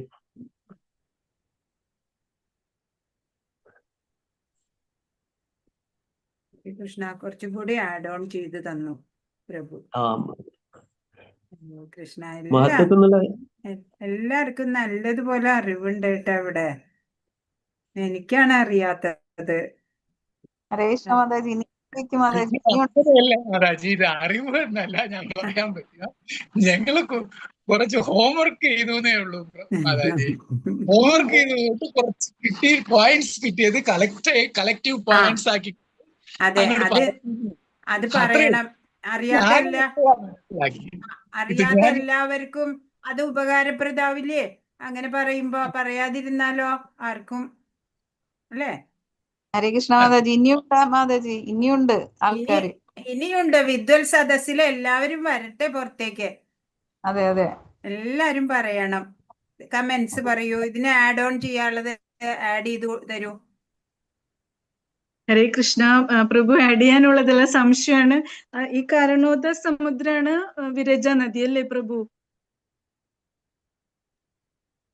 ഹരേ കൃഷ്ണ മാതാജി. അതെ അതെ, അതിലങ്ങനെയാണ് പറയുന്നത്. പിന്നെ ആത്മീയ ലോകത്തിന്റെയും ഭൗതിക ലോകത്തിന്റെയും ബോർഡറിലാണ് ഈ വിരജ നദി, കാരണോദക സമുദ്രം ഉള്ളത്. അത് കഴിഞ്ഞാൽ പിന്നെ ബ്രഹ്മജ്യോതിസ്, വൈകുണ്ഠ ലോകങ്ങളാണ്. വിരജ നദി കാരണോദക സമുദ്രത്തിന്റെ അതിലാണ് ഈ മഹാവിഷ്ണു വരുന്നത്. ഈ പിന്നെ ഓരോ ബ്രഹ്മാണ്ടങ്ങളും ഫ്ലോട്ട് ചെയ്യുന്നത്. അതിലാണ് നമ്മളുള്ളത്. അത് തന്നെയാണ് ഗംഗാ നദിയും. നമ്മളുടെ ബ്രഹ്മാണ്ടത്തിന്റെ ഉള്ളില് പിന്നെ ഭഗവാൻ വാമന അവതാരം എടുത്ത സമയത്ത് ആ 2ാമത്തെ സ്റ്റെപ്പ് വെച്ചപ്പോഴ് പിന്നെ ഉപരിലോകങ്ങളൊക്കെ അളന്നല്ലോ. അപ്പൊ ഭഗവാന്റെ ചെറുവിരലിന്റെ അത് പിന്നെ ഈ നമ്മുടെ ബ്രഹ്മാണ്ടത്തിന്റെ 7 ലെയർ ഉണ്ട്. ആ ലെയറിൽ തട്ടിയിട്ട് അതിലൊരു ലെയർ മഹത്വത്വമാണ്. അതില് പഞ്ചഭൂതങ്ങളും മഹത്വത്വം, ഒരു ലെയർ മഹത്വത്വം ഉണ്ട്. അപ്പൊ അതിൽ തട്ടിയിട്ട് ആ വിരജ നദിയിലെ വെള്ളമാണ്, ജലമാണ് ഗംഗാ നദിയായിട്ട് ഇങ്ങോട്ടേക്ക് വരുന്നത്. ഗംഗാ നദിക്കും അനേകം പേരുകളുണ്ട്. ഹരേ കൃഷ്ണ മാതാജി. ഹരേ കൃഷ്ണ പ്രഭു. ഈ വിരജ നദി എന്ന് പറയുമ്പോഴേ വിരജ നദി വേറെ, കാരണോദക സമുദ്രങ്ങളൊക്കെ വേറെയാണ്. വിരജാനദി ഭൗതികത്തിന്റെ പുറത്താണ്, ഭൗതികത്തിന്റെ ഉള്ളിലല്ല. കാരണോദകമൊക്കെ താഴേക്ക് വന്നു. വിരജാനദി ആത്മീയത്തിന്റെ അവസാനത്തെ ഘട്ടത്തിലാണ് ഉള്ളത്.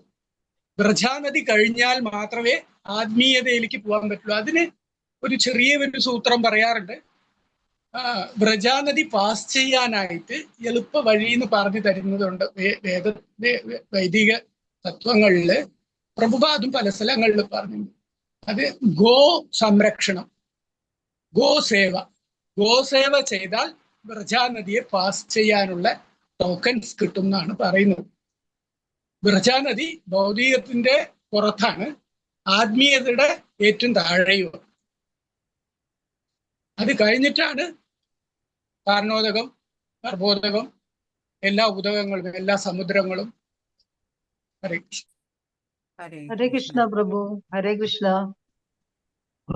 ഹരേ കൃഷ്ണ പ്രഭുജി. കാരണോദക സമുദ്രം പ്രഭുജി, പിന്നെ ഇത് വിരജാ നദി എന്നുള്ളത് ബോർഡറിൽ അങ്ങനെയാ കേട്ടത് പ്രഭു. ഇത് ആത്മീയ ലോകത്തിന്റെയും ഭൗതിക ലോകത്തിന്റെ ആ ബോർഡറിൽ വിരജാ നദി അങ്ങനെ കാരണോദകം എന്ന് പറയുന്നത് ഭഗവാന്റെ വിയർപ്പ് തുള്ളികളാണ്. വിരജാ നദി വിയർപ്പ് തുള്ളി അല്ല. ഗർഭോദകാണ് പ്രഭു വിയർപ്പ് തുള്ളി. ഗർഭോദക സമുദ്രം വിയർപ്പ് തുള്ളിയാണ്. ഭഗവാന്റെ വിയർപ്പ് തുള്ളികൾ തന്നെയാണ്. എല്ലാ സമുദ്രങ്ങളും ഭഗവാന്റെ വിയർപ്പ് തുള്ളികളാണ്. ഈ വിരജാ നദി അത് അല്ലതാണ്. അതെ, ഞാൻ ഒരു ഇതിൽ കേട്ടു പ്രഭു. അത് പിന്നെ വിരജാ നദി എന്ന് പറയുന്നതും കാരണോദക സമുദ്രം എന്ന് പറയുന്നതും ഒന്ന് തന്നെയാണെന്നുള്ള ആ രീതിയിൽ വിരജാ നദിയില് പ്രപഞ്ചങ്ങളില്ല. പ്രപഞ്ചങ്ങൾ കാരണോദകത്തിന്റെ താഴേക്കേ വരുന്നുള്ളൂ. പ്രപഞ്ചങ്ങൾ ഭഗവാന്റെ സായി ആയിട്ട് കിടക്കുന്ന അദ്ദേഹത്തിന്റെ മുടിനാരന്റെ ഇതിൽ നിന്ന് പ്രപഞ്ചങ്ങൾ വരുന്നത്, ലോകങ്ങൾ വരുന്നത്, ഈ എന്തൊക്കെ പറയുന്നല്ലോ നമ്മൾ അതൊക്കെ വരുന്നത്. പക്ഷേ അതിന്റെ മുകളിലാണ്. ഇതൊക്കെ കഴിഞ്ഞിട്ട് വ്രജാനദിയിലേക്ക് പോകാം.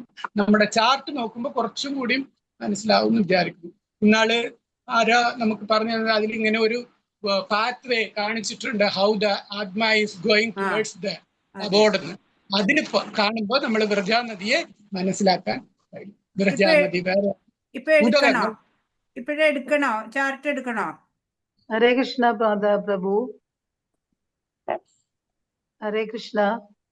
പറഞ്ഞോളൂ പ്രഭു. വ്രജാനദി എന്ന് പറയുമ്പോ ഈ ചലവും പഴുപ്പും ബ്ലഡും കൂടെ ഒക്കെ കലർന്ന ഒരു ഇതല്ലേ? അങ്ങനെ നമ്മൾ അത്ര ഡീറ്റെയിലേക്ക് പോകണ്ട മാതാജി. വ്രജാനദി എന്ന് പറയുന്നത് ആത്മീയ ആകാശത്തിന്റെ ഏറ്റവും താഴെ നിലയിലുള്ളതാണ്. അത് നമ്മൾ പാർ ചെയ്താൽ മാത്രമേ നമുക്ക് ആത്മീയത്തിലേക്ക് എത്താൻ സാധിക്കത്തുള്ളൂ, ആത്മീയ ലോകത്തേക്ക് എത്താൻ സാധിക്കത്തുള്ളൂ എന്നുള്ളതാണ്. അത് അങ്ങനെ മനസ്സിലാക്കിയാൽ മതി. വ്രജാനദിയെ കുറിച്ച് നമ്മൾ കൂടുതൽ മനസ്സിലാക്കാൻ ഭാഗവതത്തിലേക്ക് എത്തുമ്പോൾ നമ്മൾ മനസ്സിലാക്കാം. ഇപ്പൊ നമ്മൾ ഭഗവത്ഗീതയിലാണ്. ഇപ്പൊ എന്താവശ്യമോ അതിൽ നമ്മൾ നിൽക്കാൻ പഠിക്കും. അപ്പോഴേ നമുക്ക് മനസ്സിലാവുള്ളൂ. ഈ മഹത്തത്വത്തിനെ കുറിച്ച് പറയാൻ പോകുന്നത് അത് നമ്മൾ മനസ്സിലായില്ലെങ്കിൽ നമുക്ക് ഈ അടുത്ത 14 ഭൗതിക ത്രിഗുണങ്ങളെ കുറിച്ച് പറയുമ്പോൾ നമ്മൾ കൺഫ്യൂസ്ഡ് ആവും എന്നുള്ളത് കൊണ്ട് മാത്രമാണ് മഹത്തത്വത്തിനെ കുറിച്ച് പറയേണ്ടി വന്നത്. അല്ലെങ്കിൽ അത് പറയില്ലായിരുന്നു. നമ്മൾ ഇനി വ്രജാനദിയിലേക്ക് പോകുന്നില്ല. ഇല്ല പ്രഭു, ഞാൻ ഇവിടെ വ്രജാനദിയെ കുറിച്ച് ചോദിച്ചപ്പോ ഞാൻ ചോദിച്ചെന്നേ ഉള്ളൂ. ഞാൻ കേട്ടിട്ടുണ്ട് ഇങ്ങനെ, അതുകൊണ്ട് ചോദിച്ചെന്നേ ഉള്ളൂ പ്രഭു. ഒന്നുമല്ല. പ്രഭുപാദ് എന്ത് പറഞ്ഞിരിക്കുന്നോ അത് മാത്രമേ ഉള്ളൂ. കേൾക്കുന്നത് പലരും പലതരത്തില് അതിനെ അർത്ഥപ്പെടുത്താറുണ്ട്. പക്ഷെ നമ്മൾ അതിന്റെ പർട്ടിക്കുലർലി ഭാഗവതത്തിലോട്ട് പോകുമ്പോൾ പ്രഭുപാദരുടെ ഭാവാർത്ഥങ്ങളിലേക്ക് ഉള്ളിലേക്ക് ഇറങ്ങിച്ചൊല്ലുമ്പോൾ മാത്രമേ സത്യം മനസ്സിലാകത്തുള്ളൂ. അവർ പറഞ്ഞു ഇവർ പറഞ്ഞു എന്നുള്ളതല്ല. നമ്മൾ വായിക്കാം. നമ്മൾ വായിക്കുമ്പോൾ നമുക്ക് മനസ്സിലാക്കി തരും. അത് നമുക്ക് ബാക്കിയുള്ള എല്ലാ പ്രവചനങ്ങളായിക്കോട്ടെ, ആരുടെയും സ്പീച്ചസ് ആയിക്കോട്ടെ, എല്ലാം തന്നെ നമുക്ക് ഹെൽപ്പിംഗ് മെറ്റീരിയൽസ് ആയിട്ട് എടുക്കാൻ സാധിക്കത്തുള്ളൂ. പക്ഷേ നമുക്ക് പഠനം നടത്താനുള്ളത് നേരിട്ട് പ്രഭുപാദരുടെ വാക്കുകളിലൂടെ മാത്രമാണ്. അവിടെ മനസ്സിലാകാതെ വരുമ്പോഴാണ് നമ്മൾ ബാക്കിയുള്ളത് ഉപയോഗിക്കാൻ പാടും. അപ്പൊ അവർ പറഞ്ഞു, ഇവർ പറഞ്ഞു, അവിടെ കേട്ടു ഇവിടെ കേട്ടു എന്ന് പറയുന്നതിനോട് ഞാൻ നേരത്തെ നിങ്ങളോട് ക്ലാസ്സിൽ ഞാൻ പറയാറുണ്ട് ഇല്ലേ, നമ്മളുടെ മറ്റേ സാറ്റർഡേ ക്ലാസ്സസിൽ പറയാറുണ്ട്, ആ ശ്ലോകം ഏതാണ് ശ്ലോകം എന്ന് പർട്ടിക്കുലർലി ആ നമ്പർ പറയണം, ഏതാണ് റെഫറൻസ് എന്ന് പറയണം. പ്രഭുപാദർ നമ്മളെ പഠിപ്പിക്കുന്നത് റെഫറൻസിലോട് കൂടിയാണ്. ഒന്നും മൊട്ടയ്ക്ക് പറയുന്നില്ല, അങ്ങനെ അങ്ങോട്ട് വിശ്വസിച്ചോ എന്ന് പറയുന്നില്ല. പ്രഭുപാദർ എല്ലാറ്റിനും റെഫറൻസ് തന്നാണ് നമ്മളെ പഠിപ്പിക്കുന്നത്. അതുകൊണ്ട് നമ്മൾ ആ റെഫറൻസിലൂടെ തന്നെ പോകണം. അവിടെ കേട്ടു ഇവിടെ കേട്ടു അങ്ങനെയല്ല, നമ്മൾ വായിക്കണം. ഭാഗവതത്തില് വായിച്ച് 3:13, 12, 13 ഓർക്കുന്നില്ല, അത് ഞാൻ വേണമെങ്കിൽ റെഫറൻസ് ഇട്ട് തരാം. അതില് വായിച്ച് നമ്മൾ മനസ്സിലാക്കുക. വായിച്ചിട്ട് മനസ്സിലായില്ലെങ്കിൽ അപ്പൊ ചോദിക്കണം. ഇപ്പൊ മാതാജി എന്നോട് ഈ പറഞ്ഞതിന് ഞാൻ റെഫറൻസ് മാതാജിയോട് ചോദിച്ചു കഴിഞ്ഞാൽ മാതാജിക്ക് ഒരു ശ്ലോകത്തിന്റെ റെഫറൻസ് എനിക്ക് തരാൻ സാധിക്കത്തില്ല. അല്ലെങ്കിൽ ഒരു വേദത്തിന്റെ ഒരു ഭാഗത്താണ്, ഇല്ലെങ്കിൽ വേറൊരു സ്മൃതിയിലാണ് എന്ന് പറയാൻ സാധിക്കത്തില്ല. അത് സാധിക്കണം എന്നുള്ളതാണ് ഞാൻ പറഞ്ഞതിന്റെ കാര്യം. വെറുതെ നമ്മൾ ബ്ലാങ്ക് ആയിട്ട് ഒന്നും അന്വേഷിക്കാൻ പാടില്ല. ഇല്ല പ്രഭു, ഞാൻ വളരെ വർഷങ്ങൾക്ക് മുമ്പ് വായിച്ചതാ പ്രഭു. വിശ്വസിക്കേണ്ട എന്നാണ് പറയുന്നത്. എന്നെ വരെ നിങ്ങൾ വിശകലനം ചെയ്ത് വിശ്വസിക്കൂ എന്നാണ് പ്രഭുപാദർ പറയുന്നത്. അതുകൊണ്ട് നമ്മൾ ഒരു ചോദ്യം ചോദിക്കുമ്പോൾ തന്നെ ആ ചോദ്യത്തിന് റെഫറൻസ് നമ്മളുടെ അടുത്ത് ഉണ്ടായിരിക്കണം. അത് അത്യാവശ്യമാണ്. നമ്മൾ പഠിക്കുക. ഇപ്പൊ നമുക്ക് ആവശ്യം കഴിഞ്ഞു, മഹത്തത്വത്തിന്റെ കാര്യം കഴിഞ്ഞു. ഇനി ത്രിഗുണങ്ങൾക്ക് പോകുമ്പോൾ ഈ മഹത്തത്വം മനസ്സിലായിരിക്കണം എന്നുള്ളത് കൊണ്ട് മാത്രമാണ് നമ്മൾ മഹത്തത്വത്തിൽ പോയത്. ഇപ്പൊ ഈ വ്രജാനദി, കാരണോദകം ഇതൊക്കെ വന്നതൊക്കെ ഔട്ട് ഓഫ് സിലബസ് ആണ്. ഇപ്പൊ ഔട്ട് ഓഫ് സിലബസ് ആണ്. ഇത് നമ്മൾ ഈ 14ാമത്തെ ചാപ്റ്റർ കഴിയുമ്പോൾ അതിൽ 1-2 ഐറ്റംസ് നമുക്ക് പഠിക്കാനുണ്ട്. അത് അങ്ങനെ പഠിച്ചു പോവാം. നമ്മൾ അല്ലാത്തത് നമ്മുടെ മണ്ടയിൽ കയറ്റിയാൽ നമുക്ക് പഠിച്ചത് മറന്നു പോകും. Please. Hare Krishna. Thank U everybody. അപ്പൊ എല്ലാവരും അറിവുള്ളവരാണ്. ഇങ്ങനെ അറിവുകൾ ഇടയ്ക്കിടയ്ക്ക് ഈ വിദ്വൽ സദസ്സിൽ പങ്കുവെക്കണം കേട്ടോ. എന്നാലേ കാര്യമുള്ളൂ. നിങ്ങൾ മാത്രം ഇങ്ങനെ അറിവുള്ളവരായിട്ട് ഇങ്ങനെ നടന്നാൽ മതിയോ? ഞങ്ങൾക്ക് എല്ലാവർക്കും പറഞ്ഞു തരണം ഇടയ്ക്കിടയ്ക്ക് അറിവുകളൊക്കെ. അപ്പൊ നമ്മള് പ്രകൃതി, പുരുഷൻ, ക്ഷേത്രം, ക്ഷേത്രജ്ഞൻ, ജ്ഞാനം, ജ്ഞേയം ഇതിനെയൊക്കെയാണ് കഴിഞ്ഞ അധ്യായത്തിലൂടെ മനസ്സിലാക്കിയത്. എല്ലാത്തിനെ കുറിച്ച്, ജ്ഞാനത്തിന്റെ ലക്ഷണങ്ങള്, ജ്ഞേയത്തിനെ കുറിച്ചൊക്കെ ഭഗവാൻ മറുപടി നൽകി അല്ലേ, വിശദമായിട്ട് പറഞ്ഞു തന്നു. പിന്നെ ജ്ഞാനത്തിന്റെ ലക്ഷണങ്ങള് അല്ലെ 19 ഗുണങ്ങള്, അവ ആർജിച്ചാല് ക്ഷേത്രജ്ഞനെ നന്നായി മനസ്സിലാക്കാം എന്നുള്ളത് നമുക്ക് പറഞ്ഞു തന്നു. പിന്നെന്താ പറഞ്ഞു തന്നത് ഭഗവാൻ? സർവത പാണിപാദം 13-14 അല്ലെ, അത്യുജ്വലമായ ശ്ലോകം നമ്മൾ കണ്ടു അല്ലെ. എല്ലാവിടും കൈകാലുകളും മുഖങ്ങളും ഒക്കെ ആയിട്ടുള്ള ആ സർവവ്യാപിയായിട്ടുള്ള ഭഗവാന്റെ ചിത്രം കാണാൻ നമുക്ക് മനക്കണ്ണിൽ കാണാം. പിന്നെ ആധ്യാത്മിക ലോകത്തിലെ ആ ആസ്വാദകനാണ് ഭഗവാൻ. ഭഗവാന്റെ സേവനം ചെയ്തിട്ട് മറ്റെല്ലാവരും അല്ലെ, ചില ജീവാത്മാക്കൾക്ക് ഈ ഭൗതിക സുഖം ആഗ്രഹം ഉണ്ടാവും. അത് ആസ്വദിക്കാൻ ഉതകുന്ന ശരീരമാണ് ഭഗവാൻ നൽകണത്. അപ്പൊ ഭഗവാനെ വേർപെട്ട് ഈ ഭൗതിക ലോകത്തിലെത്തിയാലോ ജീവാത്മാവ് അങ്ങോട്ട് എല്ലാം മറന്നു പോവാണ് പിന്നെ ചെയ്യണത് അല്ലേ. അപ്പോഴാണ് ഞാൻ ആരാണ് എന്നുള്ള വിവരമൊന്നും ഇല്ല, പിന്നെ അജ്ഞത. അപ്പൊ ആത്മീയ ചിന്തയൊന്നും ഉണ്ടാവില്ല. പിന്നെ എന്താ ഉണ്ടാവുക?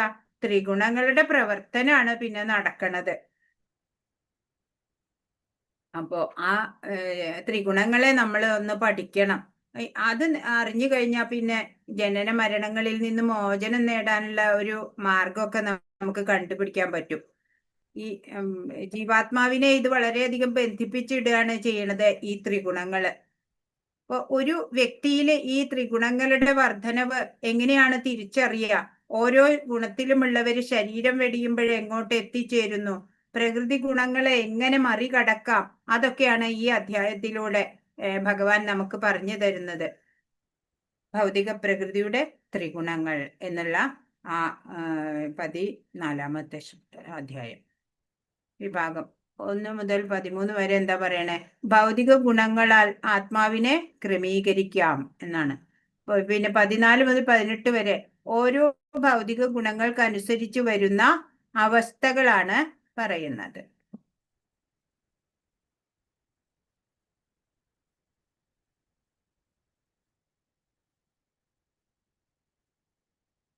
ഇത് മുമ്പത്തെ ചർച്ചയിലെ പ്രധാന പോയിന്റുകളുടെ പുനരവലോകനാണ്. കാണാൻ പറ്റുന്നുണ്ടോ? വളരെ ചെറിയ അക്ഷരാണോ? കാണുന്നില്ല മാതാജി.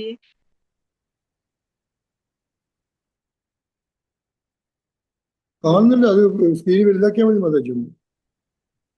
വലുതാക്കട്ടെ. അങ്ങനെ ആക്കിയാൽ മതി. കാണുന്നുണ്ട്. കാണാം. ഇപ്പൊ കാണാലോ അല്ലേ? കാണാം കാണാം. ഓ, വല്ലാണ്ട് വലുതായി പോണെന്താ? അത്രയും വേണ്ട. കുറച്ചുകൂടി ചുരുക്കി. ഇപ്പൊ ഓക്കെ. കുറച്ചുകൂടി ചുരുക്കിക്കോ മാതാജി. കുറച്ചുകൂടി ചുരുക്കിയാൽ കാണാം. മതി മതി. അപ്പൊ പ്രധാന പോയിന്റുകളുടെ പുനരാവിഷ്കാരം അതാണ് മുമ്പത്തെ ചർച്ചയിലെ നമ്മള് മുമ്പത്തെ പറഞ്ഞത്. ആ 6 വിഷയങ്ങള് അല്ലേ? ക്ഷേത്രം, ക്ഷേത്രജ്ഞാനം, ജ്ഞേയം, അതൊക്കെ എല്ലാവർക്കും അറിയണതാണ് അല്ലേ? അത് അതിന്റെ പുനരാവിഷ്കാരം അവലോകനം. യൂണിറ്റ് 3 അധ്യായം 14 യൂണിറ്റിന്റെയും അധ്യായത്തിന്റെയും അവലോകനം. മുമ്പത്തെ ചർച്ചയിലേക്കുള്ള ലിങ്ക്. അധ്യായം 13-നും 14-നും ഇടയിലുള്ള ലിങ്ക് എന്ന് പറഞ്ഞാൽ എന്താ പറയാ?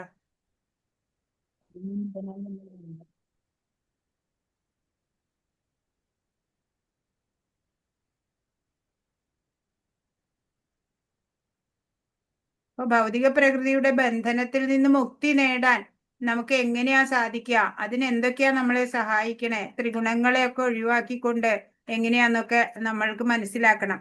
അതാണല്ലേ 13-ാം അധ്യായം അവസാനം പറഞ്ഞ്. പിന്നെ നമ്മള് ഈ ത്രിഗുണങ്ങളെ കുറിച്ച് ഡീറ്റെയിൽ ആയിട്ട് ഇപ്പൊ പഠിക്കും. ഒക്കെ കീർത്തന ഇടവേള. ഇത് നമ്മള് ശരിക്കും പറഞ്ഞാൽ നമ്മുടെ ക്ലാസ് കീർത്തനൊക്കെ ഇടയ്ക്ക് വേണമെന്നാ പറയണേ, 10 മിനിറ്റ്. അങ്ങനെ നമ്മുടെ നല്ല എന്താ പറയാ ആസ്വാദ്യകരമായ ക്ലാസ് ആക്കേണ്ടതുണ്ട്. വെറുതെ ഇങ്ങനെ ഡള്ളായിട്ട് ഇങ്ങനെ ഇരിക്കേണ്ട ക്ലാസ് അല്ലാട്ടോ ഇത്. ഗ്രൂപ്പ് ചർച്ച വേണം. അപ്പോഴാ എല്ലാവരുടെ ഉള്ളിലത്തെ അറിവുകൾ ഇങ്ങനെ പുറത്തേക്ക് വരുള്ളൂ. മാതാജി, കീർത്തനത്തിന്റെ സ്പെഷ്യലിസ്റ്റ് ഒക്കെ അവിടെ ഉണ്ട്. ഹരേ കൃഷ്ണ. രാഘവ പ്രഭു ഒക്കെ സ്പെഷ്യലിസ്റ്റ് ആണ്. ആരാ? രാഘവ പ്രഭു. ഹരേ കൃഷ്ണ. അതല്ലേ, അതൊന്നും പുറത്ത് വരുന്നില്ല. ഇങ്ങനെ കണ്ണൂര് പുള്ളി കീർത്തനത്തിന്റെ സ്പെഷ്യലിസ്റ്റുമാരാണ് പ്രഭു മാതാജി. അതെ അല്ലേ? അതിൽ ഏറ്റവും താഴ്ന്ന ആൾക്കാർ പാടിയ വരെ അപാര കീർത്തനായിരിക്കും. ആരെ വിളിച്ചാലും റെഡിയാ. അതെയോ? ഇന്ന് എന്തായാലും നമുക്ക് ക്ലാസ് കഴിഞ്ഞാൽ കീർത്തനം വെച്ചിട്ടുള്ള കാര്യമുള്ളൂ. ഇന്ന് വേണം. പക്ഷേ ശശികല മാതാജി എന്നെ വഴക്ക് പറയുമെന്ന് അറിയില്ല. ഇതിവിടെ പഠിക്കാനാണ് ഞങ്ങൾ 1 മണിക്കൂർ വന്നിരിക്കണേ. നിങ്ങള് ഈ അതും ഇതും പറയണത് കേൾക്കാനല്ല എന്ന് പറഞ്ഞാ പോയി കാര്യം. പിന്നെ മാതാജി പേടിക്കണ്ട, ഞങ്ങള് കൂടെ ഉണ്ട്. ശശികല മാതാജിനെ ഞങ്ങള് ഏറ്റെടുത്തോളൂ, പ്രശ്നമില്ല. ഞാൻ പ്രശ്നക്കാരിയൊന്നുമല്ല മാതാജി. ഞാൻ പ്രശ്നക്കാരിയൊന്നും അല്ല മാതാജി. അല്ല അല്ല, എന്നാലും പിന്നെ കുറച്ചൊരു ഭയമുണ്ട്. ഞാനൊന്നും സത്യമായിട്ട് ഞാനൊന്നും പറഞ്ഞിട്ടൊന്നുമില്ല. അത് റീഓപ്പൺ ചെയ്യണ്ട. വേണ്ട. വേണ്ട. അതൊന്നും നമുക്ക് വിഷയമല്ല. തുല്യ നിന്ദാ സ്തുതിർ മൗനി. മൗനിയാണ് അവിടെ. അല്ല, അതൊന്നുമില്ല, പ്രശ്നമൊന്നുമില്ല. മാതാജിക്ക് ഞങ്ങള് മക്കളെ മാതിരിയാണ്. എന്ത് വേണേ പറയാ, ഞങ്ങളത് കേൾക്കും. മക്കളെന്തേലും പറഞ്ഞാൽ അമ്മമാരും ക്ഷമിക്കും. ഹരേ കൃഷ്ണ. അതെ, അത്ര തന്നെയുള്ളൂ. എന്നാലും ഇന്നത്തെ എനിക്ക് ഇഷ്ടപ്പെട്ടു കേട്ടാ. നിങ്ങളുടെ എല്ലാവരുടെ അറിവുകൾ ഇങ്ങനെ ഷെയർ ചെയ്ത് തരുമ്പോഴേ നല്ലതാണ്. എല്ലാവരും പുലികളാ അല്ലേ? പുലിമടയിലാ ഇരിക്കണേ. എല്ലാരും പുലികളാ. ഇവിടെ പഠന പ്രയോജനം, പഠന ലക്ഷ്യങ്ങൾ എന്തൊക്കെയാ പറയണേ?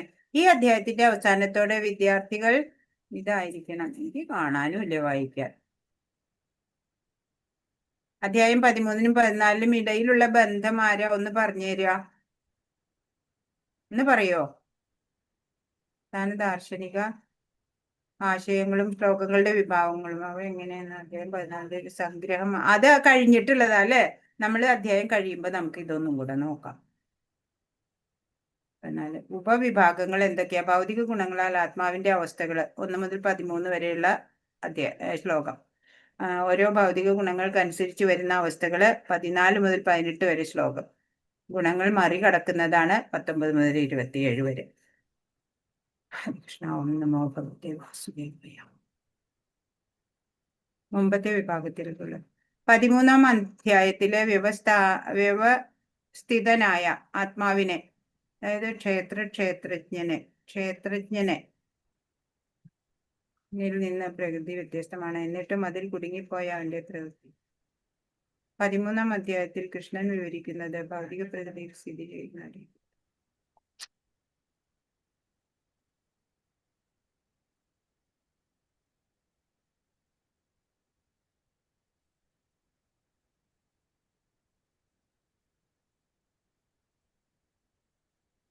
പ്രഭുപാദിന്റെ ഒരു പ്രഭാഷണമൊക്കെ ഇവിടെ വെച്ചിട്ടുണ്ട് കേട്ടോ. ഞാൻ നിങ്ങളോട് പറഞ്ഞതുപോലെ ഭൗതിക പ്രകൃതിയുടെ 3 തരം രീതികളുണ്ട്. ഒന്ന് നന്മ, ഒന്ന് അഭിനിവേശം, ഒന്ന് അജ്ഞത. അതിനാൽ അജ്ഞതയാണ് ഏറ്റവും താഴ്ന്ന ഗുണം. അഭിനിവേശം ഇപ്പോഴും അജ്ഞതയേക്കാൾ മികച്ചതാണ്. ഈ ഭൗതിക ലോകത്തിനുള്ളിലെ ഏറ്റവും ഉയർന്ന ഗുണമാണ് നന്മ. കൂടാതെ ഒരാൾ നന്മയെ പോലും മറികടക്കേണ്ടതുണ്ട്. അപ്പോൾ അയാൾക്ക് കൃഷ്ണാവബോധ വേദിയിലേക്ക് പോകാം. അതിനാൽ ഒരാൾ വികാരത്തിന്റെ വേദിയിൽ തുടരരുത്. മനസ്സിലാവില്ല അല്ലെ? അവൻ നന്മയുടെ വേദിയിൽ ഉയരാൻ ശ്രമിക്കണം. അവിടെ നിന്ന് കൃഷ്ണാവബോധത്തിൽ അവരോധിക്കപ്പെടാൻ ശ്രമിക്കണം. നിങ്ങൾ കൃഷ്ണാവബോധത്തിലേക്ക് നേരിട്ടെത്തുകയാണെങ്കിൽ നിങ്ങൾ സ്വയമേവ അജ്ഞത, അഭിനിവേശം, നന്മ എന്നിവയൊക്കെ നന്മയെ മറികടക്കുവോ? നമ്മൾ 1-ാമത്തെ ശ്ലോകത്തിലേക്ക് പോവാണ്. 1ഉം 2ഉം ഒരുമിച്ചല്ലേ കൊടുത്തിരിക്കണ ഇവിടെ? ശ്രീ ഭഗവാൻ വാച അല്ലേ? അല്ല, ഇതില് ടെസ്റ്റിൽ ഒരു ശ്ലോകം മാത്രമേ കൊടുത്തുള്ളൂ.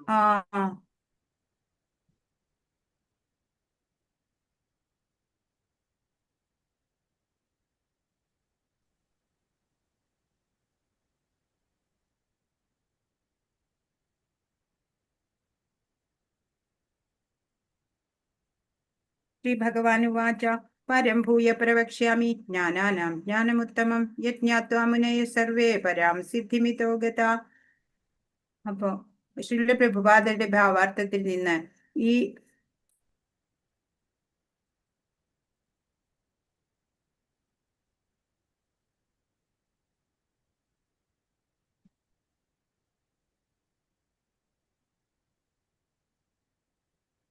അധ്യായത്തിൽ വിശദീകരിച്ചിരിക്കുന്ന അറിവ് മറ്റ് അധ്യായങ്ങളിൽ ഇതുവരെ നൽകിയിരിക്കുന്ന അറിവിനേക്കാൾ ശ്രേഷ്ഠമാണ് എന്ന് ഭഗവാൻ പ്രഖ്യാപിക്കുന്നു. ഈ അറിവ് മനസ്സിലാക്കിയാൽ വിവിധ മഹാജ്ഞാനികൾ പൂർണ്ണത കൈവരിക്കുകയും ആത്മീയ ലോകത്തേക്ക് മാറുകയും ചെയ്തു. ഭഗവാൻ ഇപ്പോൾ അതേ അറിവ് മികച്ച രീതിയിൽ വിശദീകരിക്കുന്നു. ഈ അറിവ് ഏതൊന്നറിഞ്ഞിട്ടാണോ സത്യദർശികൾ ഈ ദുഃഖസാഗരത്തിനെ മറികടന്നത്, ആ പരമസത്യത്തെ കുറിച്ച് ഞാൻ പറഞ്ഞു തരാം. അതാണ് ഇവിടെ ഭഗവാൻ പറയണത്. ഭഗവാൻ അല്ലാത്തതിനെ ഒക്കെ തള്ളിക്കളഞ്ഞിട്ട് നമുക്ക് എങ്ങനെ മുന്നേറാം എന്നാണ്. ത്രിഗുണങ്ങളുടെ വ്യക്തമായ ധാരണ നൽകാനാണ് ഈ അധ്യായം. 3 ഗുണങ്ങളെ അറിഞ്ഞാല് അതിനെ തള്ളിക്കളഞ്ഞിട്ട് ഭഗവാനെ നമുക്ക് മനസ്സിലാക്കാം. അതിനാണ് ഈ അധ്യായം നമ്മൾ പഠിക്കേണ്ടത്. ഈ 14-ാം അധ്യായം മനസ്സിലാക്കുന്ന ഒരാൾ പൂർണ്ണത കൈവരിക്കും എന്ന് പ്രതീക്ഷിക്കുന്നു.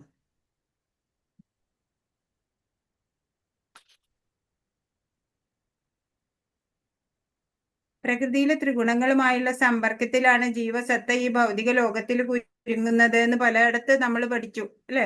അപ്പോ ഈ പ്രകൃതിയുടെ ത്രിഗുണങ്ങൾ എന്തെല്ലാം, അവ എങ്ങനെ പ്രവർത്തിക്കുന്നു, ആത്മാവിനെ അതെങ്ങനെ കുരുക്കിൽപ്പെടുത്തുന്നു, മോചിപ്പിക്കുന്നു, ഏതേത് വിധത്തിലാണ് അങ്ങനെയൊക്കെ നടക്കണത് എന്നൊക്കെ ഇവിടെ ഭഗവാൻ പറഞ്ഞു തരികയാണ്.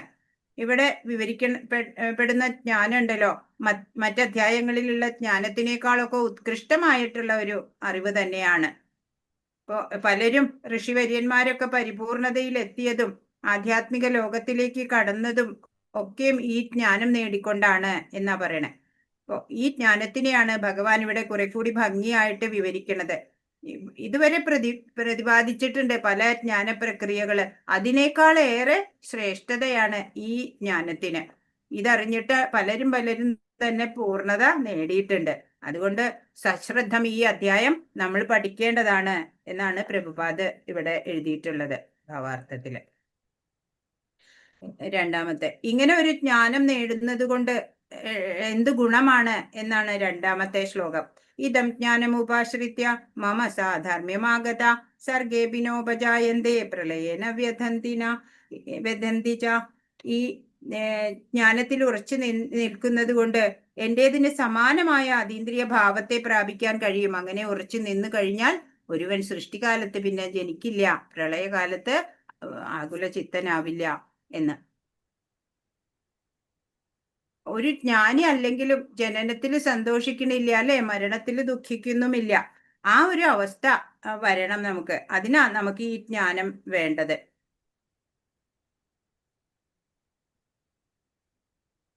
മറ്റു ജീവികൾക്കൊന്നും ഈ വക ശാസ്ത്രത്തിന്റെ ഒന്നും ആവശ്യമില്ല, അല്ലെ.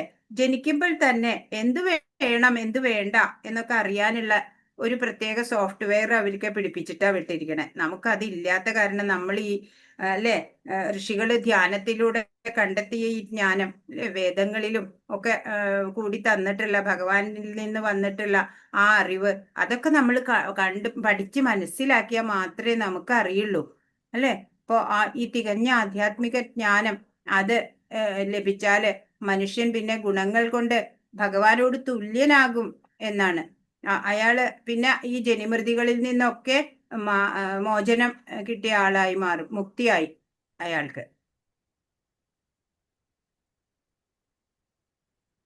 ഇപ്പൊ ഇവിടെ എന്തും ഏത് സംഗതിയും ത്രികോണങ്ങളാലെ ദൂഷിതമായിട്ടുള്ളതാണ് ഈ ഭൗതിക ലോകത്തില്. ഈ ഭൗതിക പ്രകൃതിയുടെ 3 ഗുണങ്ങളാലെ ദൂഷിതമായിട്ട് ഇരിക്കുകയാണ്. അല്ലാണ്ട് ത്രിഗുണാതീതമായിട്ടുള്ള യാതൊന്നും തന്നെ ഇവിടെ ഇല്ല. ആ ജ്ഞാനം നമ്മൾ നേടണം, ആ അതീന്ദ്രിയ ജ്ഞാനം എന്ന് പറയണത്. അപ്പോഴ് നമ്മൾ അതീന്ദ്രിയ ജ്ഞാനസ്ഥിതനായ ഈ ജീവാത്മാവ് ഉണ്ടല്ലോ, ഭഗവത് അംശമായിട്ടുള്ളത്, അത് ഭഗവാന്റെ ആ നിലവാരത്തിലേക്ക് എത്തിച്ചേരും എന്ന് ഈ ഭാവാർത്ഥത്തിൽ രണ്ടാമത്തേല് പ്രഭുപാദ് പറഞ്ഞിട്ടുണ്ട്. ഇനി എങ്ങും നിറഞ്ഞു നിൽക്കുന്ന ഭഗവാനാണ്, അല്ലെ. പ്രകൃതിയെയും പുരുഷനെയും വേർതിരിച്ച് മനസ്സിലാക്കാനായിട്ട് പറയാണ്, മമയോ നിർമഹത് ബ്രഹ്മ തസ്മിൻ ഗർഭം ദധാമ്യഹം സംഭവ സർവഭൂതാനാം തതോ ഭവതി ഭാരത. ഇതിലാണ് മഹത്തത്വത്തിനെ കുറിച്ചൊക്കെ പറയണത്. ഇപ്പൊ അല്ലയോ ഭാരത, ബ്രഹ്മം എന്ന് പറയപ്പെടുന്ന സമഗ്ര ഭൗതിക സത്തയത്രേ ജനനത്തിന് കാരണം. അത് എന്നിൽ നിന്ന് ഗർഭം ധരിച്ച് സകല ജീവികൾക്കും ജന്മം കൊടുക്കുന്നു. ഇപ്പൊ പരബ്രഹ്മം എല്ലാത്തിന്റെയും പിതൃസ്ഥാനത്താ വരിക, അല്ലെ. പ്രകൃതിയോ ഗർഭം ധരിക്കണ അമ്മയുടെ സ്ഥാനത്ത് വരണം, അല്ലെ. അതാ ഇവിടെ പറയണേ. അപ്പോ ലോകത്തിന്റെ ഒരു വിവരണാണത്രേ ഇത്. ക്ഷേത്രജ്ഞരുടെ അല്ലെങ്കിൽ ശരീരത്തിന്റെയും ജീവാത്മാവിന്റെയും സംയോഗത്താലാണ് എല്ലാ പ്രവൃത്തിയും നടക്കുന്നത്. ഭൗതിക പ്രകൃതിയും ജീവസത്തയുമായിട്ടുള്ള സംയോഗം സാധ്യമാക്കുന്നത് ഭഗവാൻ തന്നെയാണ്. മഹത്തത്വമാണ് സമഗ്ര വിശ്വ ആവിഷ്കാരത്തിന്റെയും കാരണം. എല്ലാ ആവിഷ്കാരങ്ങൾക്കും കാരണമായ ആ മഹത്തത്വം, അല്ലെ, അതാണ് നമ്മൾ ഇന്ന് ഡിസ്കസ് ചെയ്ത് മനസ്സിലാക്കിയത്. പ്രകൃതിയുടെ അടങ്ങിയ സമഗ്ര ഭൗതിക തത്വത്തെ ചിലപ്പോൾ ബ്രഹ്മം എന്ന് വിളിക്കാറുണ്ട്.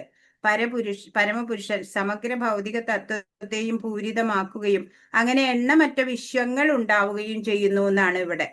നമ്മുടെ ആ ഭാവാർത്ഥത്തിൽ ഒരു കറക്ഷൻ ചെയ്തു വെച്ചോളൂ. വിശ്വാസങ്ങൾ എന്നല്ല ആ വേർഡ്. 708 പേജിൽ കണ്ടോ?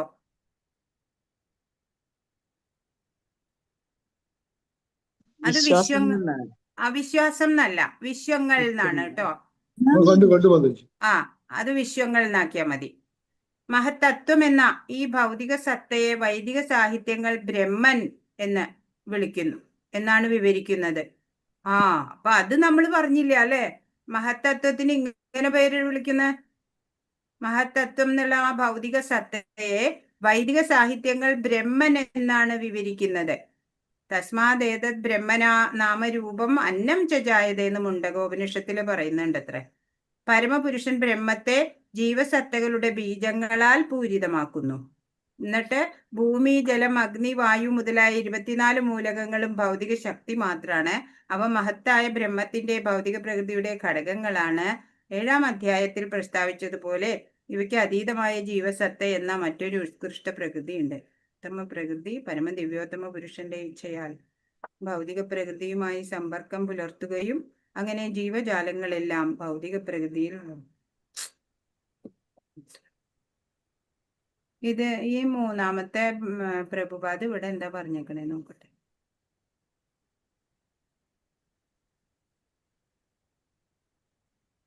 കൃഷ്ണൻ പിതാവാണ്. പ്രകൃതി എല്ലാ ജീവജാലങ്ങളുടെയും അമ്മയാണ്. നമുക്ക് മനസ്സിലായി. അത് മാത്രം തന്നെ മനസ്സിലായിട്ടുള്ളൂ അല്ലെ? പരബ്രഹ്മം എല്ലാറ്റിന്റെയും പിതൃസ്ഥാനത്താണ്. പിന്നെയോ പ്രകൃതി അമ്മയുടെ സ്ഥാനത്താണ്. ഇവിടെ കൃഷ്ണൻ മഹത്തത്വ പ്രകൃതിയുടെ രീതിയിലുള്ള ഭൗതിക കാരണത്തിന്റെ ആകെ പദാർത്ഥം അസംഖ്യം.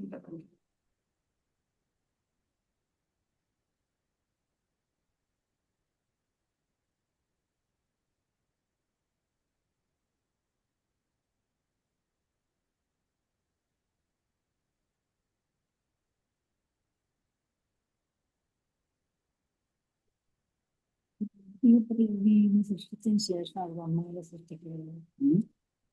ബ്രഹ്മാവിനെ സൃഷ്ടിക്കുന്നത് ഭൗതിക പ്രകൃതിക്ക് ശേഷം.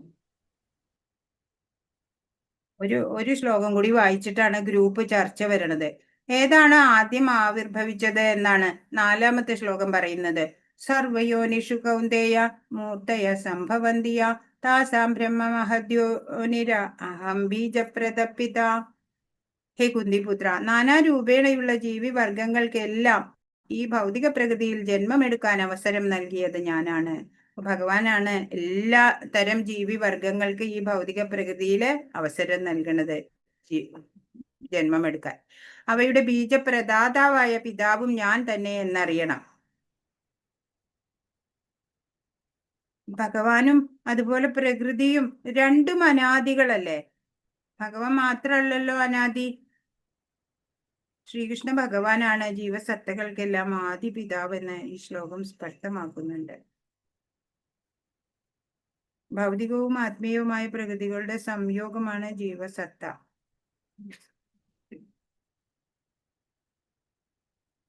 ഇന്ന് നമുക്ക് കിട്ടിയേക്കണ സ്ലൈഡ് ഉണ്ടല്ലോ, അത് ഇംഗ്ലീഷിൽ നിന്നുള്ള ട്രാൻസ്ലേറ്റഡ് ആണെന്നാ തോന്നണേ അല്ലേ? ഇത് സാധാരണ സ്ലൈഡ് അല്ല.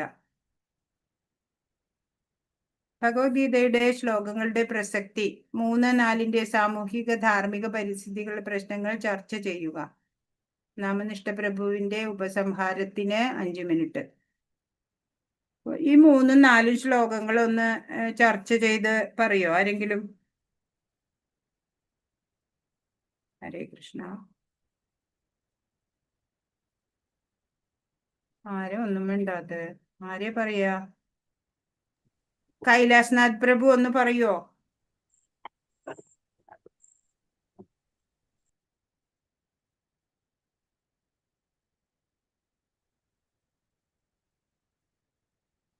വേണ്ട അല്ലേ?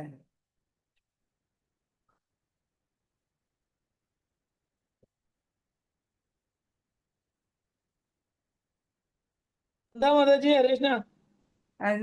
3-4 ഒന്ന് ചർച്ച ചെയ്യോന്നേ. ശ്ലോകം 3-4. ഇതിലത്തെ 3-4 പ്രജീഷ് പ്രഭു ഇവിടെ ഇല്ലേ? പ്രജീഷ് പ്രഭു ഹരേ കൃഷ്ണ. ആ പ്രഭു അല്ലെങ്കിൽ ഞാൻ പ്രഭു ഓഫർ ചെയ്യണേ അതുകൊണ്ടാ. ഹരേ കൃഷ്ണ. ഹരേ കൃഷ്ണ. പ്രഭു മാതാജി ഹരേ കൃഷ്ണ. മാതാജി ഈ 3-ാമത്തെ അധ്യായത്തിന്റെ ഭാവാർത്ഥത്തിൽ നല്ലൊരു പോയിന്റ് പ്രൂഫ് അത് പറയുന്നുണ്ട്. പിന്നെ അതായത് പിന്നെ നമ്മള് ജീവാത്മാക്കളിലൂടെ ഈ ഭൗതിക പ്രപഞ്ചത്തിൽ ജനിക്കുന്നത്. പൊതുവെ ആധുനിക ലോകത്തിലുള്ള ആളുകളൊക്കെ പറയുന്നത് പിന്നെ പ്രകൃതിയാണ് പിന്നെ എല്ലാം എല്ലാം സർവ്വതും. ഇതിനെ നിയന്ത്രിക്കുന്ന ഒരു ഈശ്വരന് ഇല്ല എന്ന് വിശ്വസിക്കുന്ന ആളുകള്. അവര് പറയുന്നത് പ്രകൃതി ഭൗതിക പ്രകൃതിയാണ് എല്ലാം എല്ലാം. അപ്പൊ പ്രകൃതിന്റെ ആണ് പിന്നെ എല്ലാ പ്രകൃതിയിൽ നിന്നാണ് നമ്മളൊക്കെ എല്ലാം ഉണ്ടായിരിക്കുന്നത് പറയുന്നുണ്ട്. അപ്പൊ പ്രഭുപാദ പറയുന്ന അതിന്റെ ഒരു ഉദാഹരണമായിട്ട് കൊടുക്കുന്ന ഒരു അരിയില് തേളിന്റെ മുട്ടയിട്ടിട്ട് വരുന്ന ഇപ്പൊ അത് പറയുന്ന പോലെ അത് അരിയിൽ നിന്ന് തേള് ജനിച്ചു എന്ന് പറയുന്ന പോലെയാണ് പ്രകൃതിയിൽ നിന്ന് ആണ് എല്ലാം ഉണ്ടാവുന്നത് പറയുന്നത്. കാരണം അതിൽ ഓൾറെഡി അരിയുടെ ഉള്ളിൽ തേളിന്റെ വെള്ള കളറിലുള്ള മുട്ടയുണ്ട്. അത് വിരിഞ്ഞിട്ടാണ് തേള് പുറത്ത് വരുന്നത്. അതേപോലെ ആ മുട്ട അവിടെ നിക്ഷേപിച്ചത് തേളാണ്. അതുകൊണ്ടാണ് അത് വിരിഞ്ഞിട്ട് വരുന്നത്. അതേപോലെ ആ ഭൗതിക പ്രകൃതിയില് ഭഗവാനാണ് പിന്നെ ജീവാത്മാക്കളെ നിക്ഷേപിക്കുന്നത്. അപ്പൊ ആ ഭഗവാനിലൂടെയാണ് എല്ലാം എന്താ ഭഗവാനാണ് എല്ലാത്തിന്റെയും പിതാവ്. അപ്പൊ അതെ അതെ, ബീജം പ്രദാനം ചെയ്തത് ഭഗവാൻ തന്നെ. ഭഗവാനാണ് എല്ലാ ജീവികൾക്കും തങ്ങളുടെ പൂർവ്വകർമ്മങ്ങൾക്ക് അനുയോജ്യമായിട്ട് അതെ, സുഖമാണെങ്കിലും ദുഃഖമാണെങ്കിലും ഒക്കെ അതായത് അനുഭവിക്കാൻ വേണ്ടി ബീജം പ്രദാനം ചെയ്യാൻ ഭഗവാന് മാത്രമേ കഴിയുള്ളൂ. ആ ബ്രഹ്മാവിന് ഓരോരോ രൂപങ്ങൾ ഉണ്ടാക്കാൻ മാത്രമേ കഴിയുള്ളൂ. ആ ആ അതായത് ആത്യന്തികമായിട്ട് പരമാത്മാവിന്റെ ഭാഗമായിട്ടുള്ളത് നശ്വരമല്ലാത്തത് ഈ ജീവാത്മാവും നശ്വരമല്ല.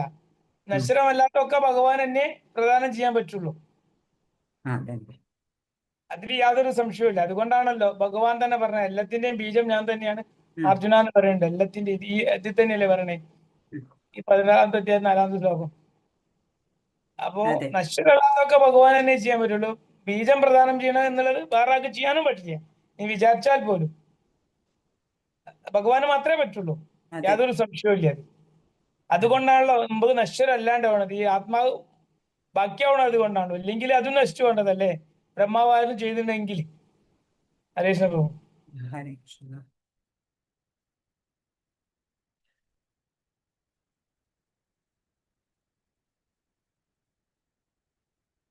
എല്ലാ ആവിർഭാവങ്ങളും ഭഗവാന്റെ ബീജാവാപ പ്രക്രിയയുടെ ഫലം തന്നെയാണ്. ഈ നമ്മുടെ പൂർവ്വ കർമാനുസൃതമായിട്ടാണ് ഈ ഭിന്ന രൂപങ്ങളിൽ ഓരോ ജീവസത്തകള് പിറവിയെടുക്കുന്നത്.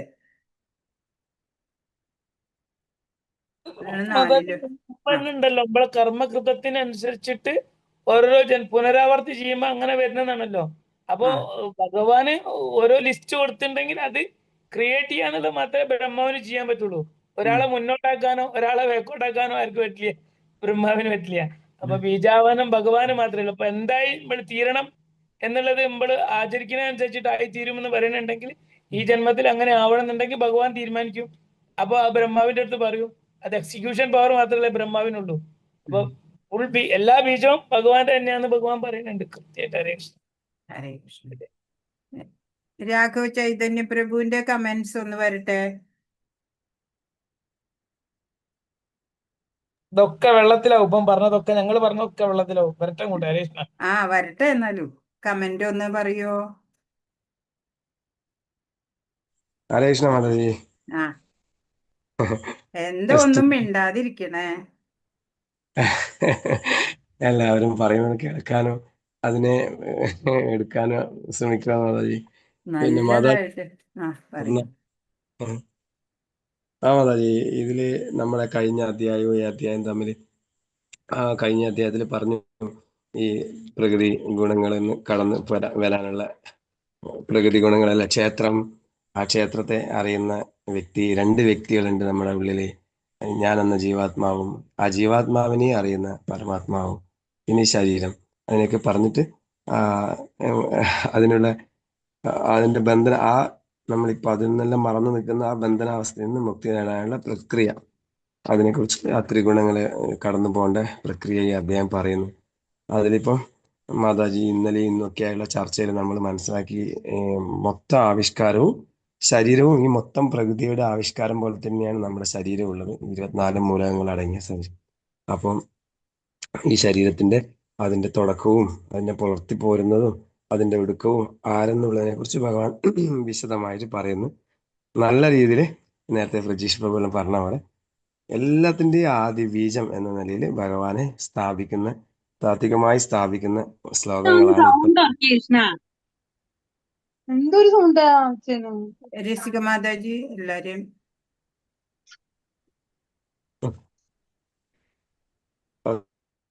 പ്രഭു അൺമ്യൂട്ട് ചെയ്തിട്ട് പറയൂ. പ്രഭു അൺമ്യൂട്ട് ചെയ്യൂ. ഓക്കെ. അപ്പൊ നമ്മള് ഇവിടെ ഭഗവാൻ പറയാണ് ഇപ്പൊ അപ്പൊ ക്ഷേത്രത്തിന്റെയും ക്ഷേത്രജ്ഞന്മാരുടെയും സംഭവത്തിന്റെ ഫലമാണ് ഈ ഭൗതിക പ്രകൃതി മൊത്തം നൽകുന്നത്. പ്രഭുപാദ് പലപ്പോഴും പറഞ്ഞിട്ടുണ്ട്, നല്ലൊരു കാറ് നമ്മൾ വാങ്ങിച്ച് വെച്ചാൽ ആ കാറിന് എല്ലാ ഫെസിലിറ്റിയും ഉണ്ടെങ്കിലും ആ കാർ ഓടിക്കാൻ ഒരു ജീവൻ ഉണ്ടാവണം. എത്ര തന്നെ ഇതുണ്ടെങ്കിലും ഒരു ജീവൻ ഉണ്ടാവണം. എത്ര വലിയ കമ്പ്യൂട്ടർ യുഗത്തിലാണെങ്കിലും ആ കമ്പ്യൂട്ടർ പ്രവർത്തിപ്പിക്കുന്ന ഒരു വ്യക്തി, ഒരു ജീവാത്മാവ് ഉണ്ടായിരിക്കണം. എന്നതുപോലെ ഈ പ്രകൃതി എല്ലാ ആവിഷ്കാരങ്ങളും ഭൗതികമായിട്ട് ഉണ്ടെങ്കിലും അതിൻ്റെ ഉള്ളിൽ അതിനെ ചലിപ്പിക്കുന്ന ഭഗവാനും അതിനെ ചലനാത്മാക്കുന്ന ജീവാത്മാവും ഉണ്ടെങ്കിൽ, അതുകൊണ്ടാണ് ഈ പാരഗ്രാഫിന്റെ ആദ്യത്തിൽ ഇതിന്റെ രണ്ടിന്റെയും സംയോഗമാണ് ഈ പ്രകൃതി പ്രവർത്തനം നടക്കുന്നത് എന്ന് പറഞ്ഞിട്ടുണ്ടായിരുന്നു. പിന്നെ പ്രകൃതി ഗുണങ്ങള്, ത്രിഗുണങ്ങളെ കുറിച്ച് ആവിഷ്കാരങ്ങളെല്ലാം പറഞ്ഞിട്ട് നേരത്തെ പ്രജീഷ് പ്രഭു പറഞ്ഞ പോലെ ഇതൊക്കെ ഭൗതികമായ ശാസ്ത്രജ്ഞന്മാരും ഒക്കെ ഉണ്ടാകുന്ന ഒരു സ്ഫോടനത്തിൽ നിന്നാണ് ഈ പ്രകൃതി, ഈ ലോകം ഉണ്ടായത് എന്നതിനെല്ലാം തിരുത്തുന്ന തരത്തിൽ അതിന്റെ പിറകിലിരിക്കുന്ന ആ ഒരു ശക്തിയെക്കുറിച്ച് ഇവിടെ വിവരിക്കുന്നതായി. ഇപ്പൊ അവസാനത്തെ നമ്മുടെ ആറ്റം തിയറി മാക്സ് പ്ലാങ്ക് പോലും പറഞ്ഞത്, ഞാൻ ഇതിനെല്ലാം കുറിച്ച് പഠിക്കുമ്പോൾ അവസാനം എത്തിച്ചേരുന്നത് ഇതിന്റെ പിറകിൽ ഒരു ശക്തി ഉണ്ടെന്ന് എനിക്ക് മനസ്സിലാകുന്നുണ്ട്, പക്ഷെ എനിക്ക് ആ ശക്തിയിലേക്ക് എനിക്ക് എത്തിച്ചേരാൻ കഴിയുന്നില്ല എന്ന് അദ്ദേഹം പോലും ഇപ്പൊ പുതിയ തിയറിയിൽ അദ്ദേഹം പറയുന്നുണ്ട്. അപ്പൊ അതാണ് ഇവിടെയും ഭഗവാൻ പറയുന്നു. എന്നിട്ട് അടുത്ത ശ്ലോകത്തിൽ സർവയോനിഷു കൗന്ദേയ എന്നതിൽ ഭഗവാൻ പറയുന്നു, ഇതിന്റെ ആദ്യ പിതാവായ ജ്ഞാനം തന്നെയാണ്. മാതാജി നേരത്തെ പറഞ്ഞ പോലെ തന്നെ ഈ ബീജാവാവ പ്രക്രിയയുടെ ഫലങ്ങളാണ്. അതായത് ഭഗവാന്റെ ബീജാവാവം, ഭഗവാനാണ് എല്ലാത്തിന്റെയും ബീജം, പിതാവ് ആദ്യം. അഹം ബീജ പ്രതാപിത എന്ന പിന്നെ ഒരു ശ്ലോകം ഉണ്ടല്ലോ, അതിന്റെ അഹം ബീജ പ്രതാപിത, അതാണ് ഭഗവാൻ പറയുന്നത് അല്ല. അപ്പൊ ആ തരത്തിൽ നമ്മൾ ഇതിനെയൊക്കെ സമഗ്ര ഭൗതിക ആവിഷ്കരണങ്ങളൊക്കെ നമ്മളിങ്ങനെ ഡീറ്റെയിൽ ആയിട്ട് പഠിക്കുമ്പോഴും നമ്മൾ ഇതിന് നമുക്ക് ആശയക്കുഴപ്പങ്ങളൊക്കെ വരാം. ഈ ഭൗതിക 24 മൂലകങ്ങളിൽ അതിന് കുറച്ച് അങ്ങോട്ടും ഇങ്ങോട്ടൊക്കെ സ്ഥാന ചലനങ്ങളൊക്കെ വന്നേക്കാം, ചിലപ്പം പലതരത്തിലും മാറിയേക്കാം. പക്ഷെ ഒന്നും മാറാതിരിക്കുന്നു, അതായത് ഇതിന്റെ എല്ലാം ആദ്യ പിതാവ് ഭഗവാനാണ്. നമ്മൾ അദ്ദേഹത്തിന്റെ ദാസനാണ്. നമ്മളെല്ലാം അദ്ദേഹത്തിന്റെ ആജ്ഞയാൽ ആ ഉത്കൃഷ്ട ശക്തിയുടെ ഭാഗമായതുകൊണ്ട് നമ്മളിവിടെ ആ പ്രവർത്തനത്തിൽ നമ്മളും കൂടി പങ്കാളിയാകുന്നതുകൊണ്ടാണ് ഈ പ്രകൃതി ചലിക്കുന്നത്. പ്രകൃതി ആത്മശക്തിയാണ്, പക്ഷെ നമ്മുടെ ഒരു ജീവാത്മാവിന്റെയും കൂടി ഇതിൽ കൊണ്ടാണ് പ്രകൃതിയും കൂടി ചലിക്കുന്നത് എന്നുള്ള കാര്യം മനസ്സിലാക്കുക. ബാക്കി മൂലകങ്ങളെല്ലാം മാറ്റങ്ങൾക്ക് വിധേയാവും, പക്ഷെ അതും ഭഗവാന്റെ ശക്തി തന്നെയാണ്. നേരത്തെ മാതാജി പറഞ്ഞ പോലെ ഭൗതിക പ്രകൃതിയും അതിനും ബ്രഹ്മസത്യം ജഗത് മിഥ്യ എന്ന ശങ്കരാചാര്യരുടെ തത്വത്തിന് ഒരിക്കലും അതല്ല, ജഗത്തും സത്യമാണ്, പക്ഷെ അത് താൽക്കാലികമാണ് എന്ന നിലയിൽ ആവിഷ്കാരങ്ങളും തിരിച്ചു പോവും വീണ്ടും. അപ്പോഴും അത് നശിക്കുന്നില്ല, കാരണം ആ ഭഗവാന്റെ ശക്തി ആയതുകൊണ്ട് അത് അവിടെയുണ്ട്. നേരത്തെ ചർച്ച ചെയ്തു. ഇങ്ങനെ കുറച്ച് കാര്യങ്ങളാണ് മാതാജി കൂടുതൽ. സൂപ്പർ സൂപ്പർ നന്നായിട്ടുണ്ട് കേട്ടോ, നന്നായിട്ട് മനസ്സിലാക്കി പറഞ്ഞിട്ടുണ്ട്. ഹരേ കൃഷ്ണ. ഇത്രയൊക്കെ അറിവും കഴിവുള്ളവരാ ഇവിടെ ഉള്ളവരെന്ന് ഇപ്പോഴല്ലേ മനസ്സിലാവണത്. ഈ സ്ലൈഡ് അല്ലായിരുന്നു കേട്ടോ നമുക്ക്. ഇതെന്താ ഈ സ്ലൈഡിൽ ഇങ്ങനെ വെറുതെ ശ്ലോകം മാത്രമേ ഉള്ളത്?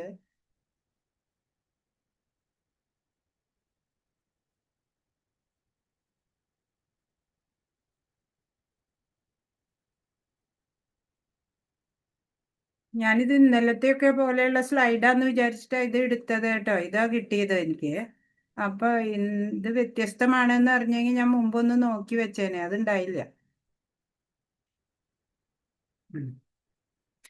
അഞ്ചാമത്തെ ശ്ലോകം നമുക്ക് ടെക്സ്റ്റിൽ തന്നെ നോക്കാം. സത്വം രജസ്തമ ഇതി ഗുണ പ്രകൃതി സംഭവ നിബധ്നന്തി മഹാബാഹോ ദേഹേ ദേഹിനമവ്യയം. അർജുനനോട് പറയാണ്, 3 ഗുണങ്ങൾ അടങ്ങിയതാണ് ഭൗതിക പ്രകൃതി. സത്വം രജസ് തമസ്. ശാശ്വതനായിട്ടുള്ള ജീവാത്മാവിന് പ്രകൃതി സംയോഗം ഉണ്ടാകുമ്പോഴാണ് അത് ത്രിഗുണങ്ങളാലെ ബദ്ധനാകുന്നത്. അതൊക്കെ നമ്മൾ മുമ്പും പഠിച്ചത് തന്നെ. അപ്പൊ അഭൗതികനാണ് ജീവാത്മാവ്. ശരിക്കും പറഞ്ഞ ഭൗതിക പ്രകൃതിയുമായിട്ട് ബന്ധമില്ല, പക്ഷെ ഭൗതിക ലോകത്തിൽ വരുമ്പോഴാണ് ഈ ത്രിഗുണങ്ങളാലെ വ്യാമോഹിതനായിട്ട് പ്രവർത്തിക്കേണ്ടി വരുന്നത്. ത്രിഗുണങ്ങളുടെ അധീനതയിൽ പെട്ടിട്ട് വിവിധ തരത്തിലുള്ള ശരീരങ്ങളിലാണ് കുടികൊള്ളുന്നത് ജീവാത്മാക്കള്. പ്രകൃതിയുടെ വിഭിന്ന ഭാവങ്ങൾക്കനുസരിച്ച് പ്രവർത്തിക്കാൻ നിർബന്ധിതരാവുകയാണ് ചെയ്യണത്. വൈവിധ്യമാർന്ന സന്താപങ്ങൾക്കും സന്തോഷങ്ങൾക്കും ഒക്കെ കാരണം അതാണ്.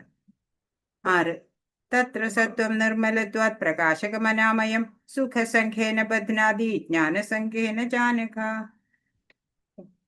പുണ്യാത്മാവേ, മറ്റുള്ളവയെ അപേക്ഷിച്ച് വിശുദ്ധമായ ആകയാൽ സത്വഗുണം പ്രകാശമാനവും എല്ലാ പാപങ്ങളിൽ നിന്നും മോചിപ്പിക്കുന്നതുമാണ്.